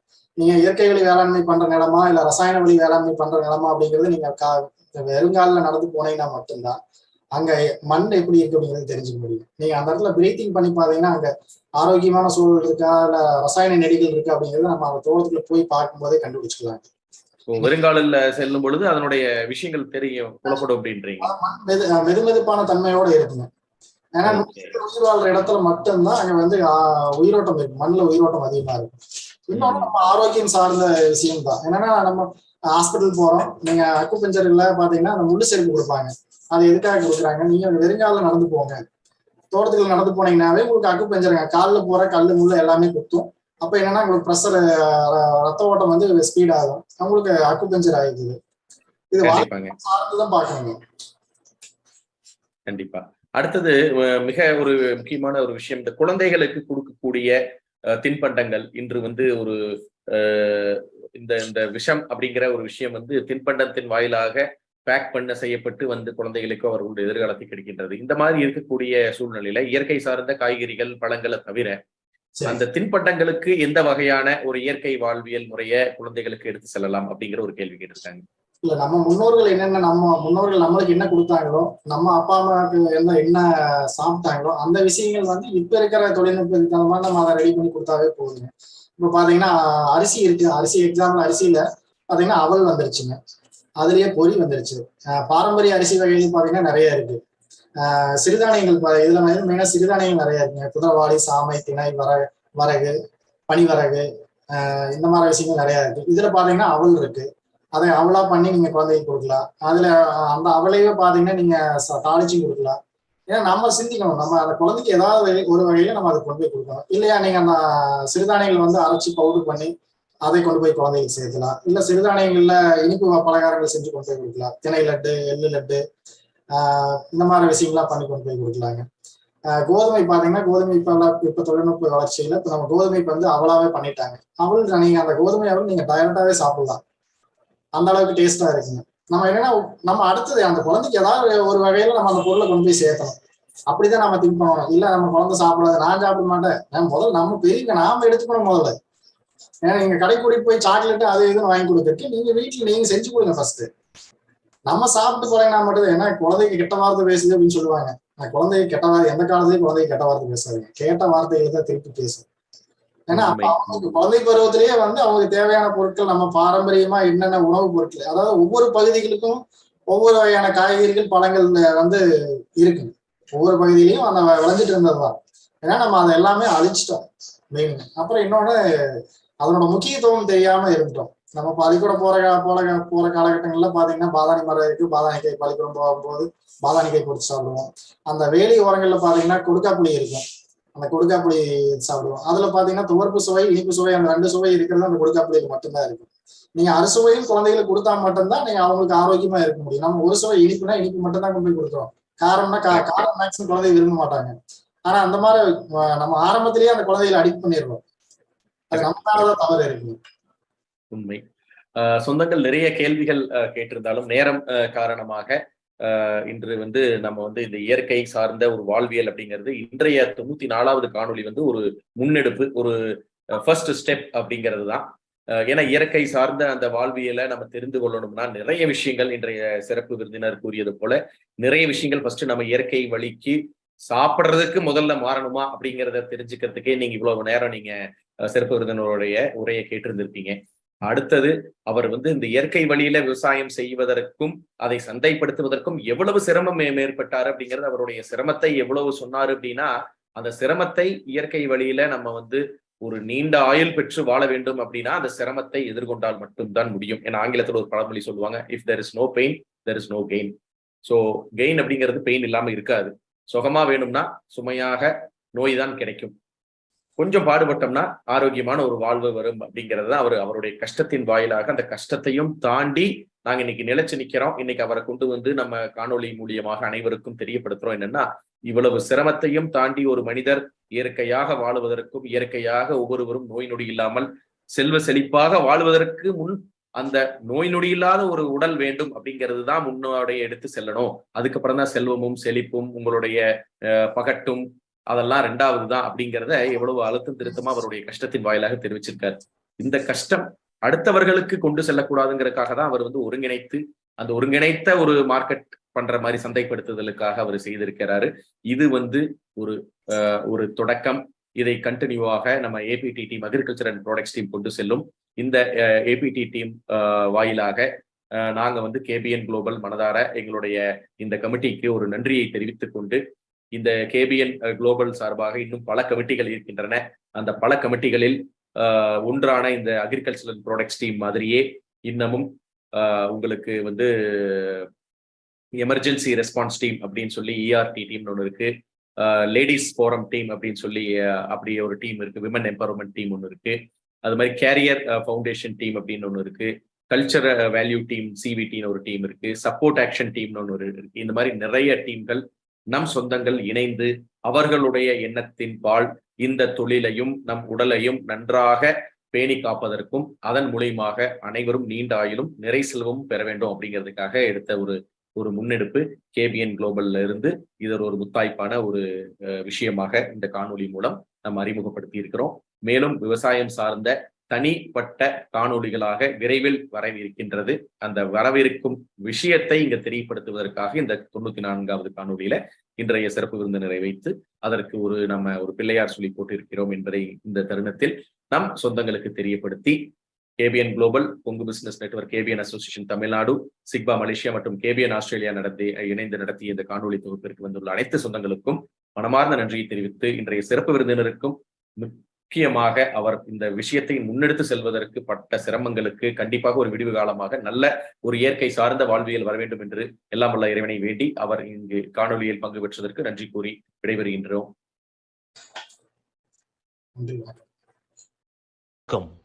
தொழில் மற்றும் வணிகம் செய்யும் கொங்கு வேளாள கவுண்டர் சொந்தங்களை இணைக்கும் பாலமாக கேபிஎன் குளோபல் என்ற டெலிகிராம் குரூப் செயல்பட்டு வருகிறது. 39 நாடுகளைச் சேர்ந்த 3585 கொங்கு வேளாள கவுண்டர் சொந்தங்கள் அதில் ஒரே குடும்பமாக தொழில் விவரங்களையும் தொழில் வாய்ப்புகளையும் அவர்களுக்குள் பரிமாறிக்கொண்டு உள்ளார்கள். இந்த குழு எந்த ஒரு அரசியல் கட்சியையோ அரசியல் தலைவர்களையோ பின்பற்றாத ஒரு குழுவாகும். நமது சமுதாயத்தின் மேல் அக்கறை கொண்டு முற்றிலும் நம் மக்களின் வர்த்தகத்தை உயர்த்த வேண்டும் என்ற உன்னத நோக்கில் செவ்வனே செயல்பட்டு வருகிறது. KBN என்ற பெயரில் மலேசியா கோலாலம்பூரில் பழனியப்பன் மாரப்பன் அவர்களால் தொடங்கப்பட்டு தற்போது தமிழ்நாட்டில் Kongu business network KBN association என்ற பெயரில் தமிழ்நாடு அரசில் பதிவு செய்யப்பட்டு தொழில் முனையும் கொங்கு சொந்தங்கள் ஆதரவோடு சிறப்புடன் செயல்பட்டு வருகிறது. KBN குளோபல் குழு தவிர வேறு எந்த ஒரு பெயரிலும் வாட்ஸ்அப் குழு, டெலிகிராம் குழு கிடையாது.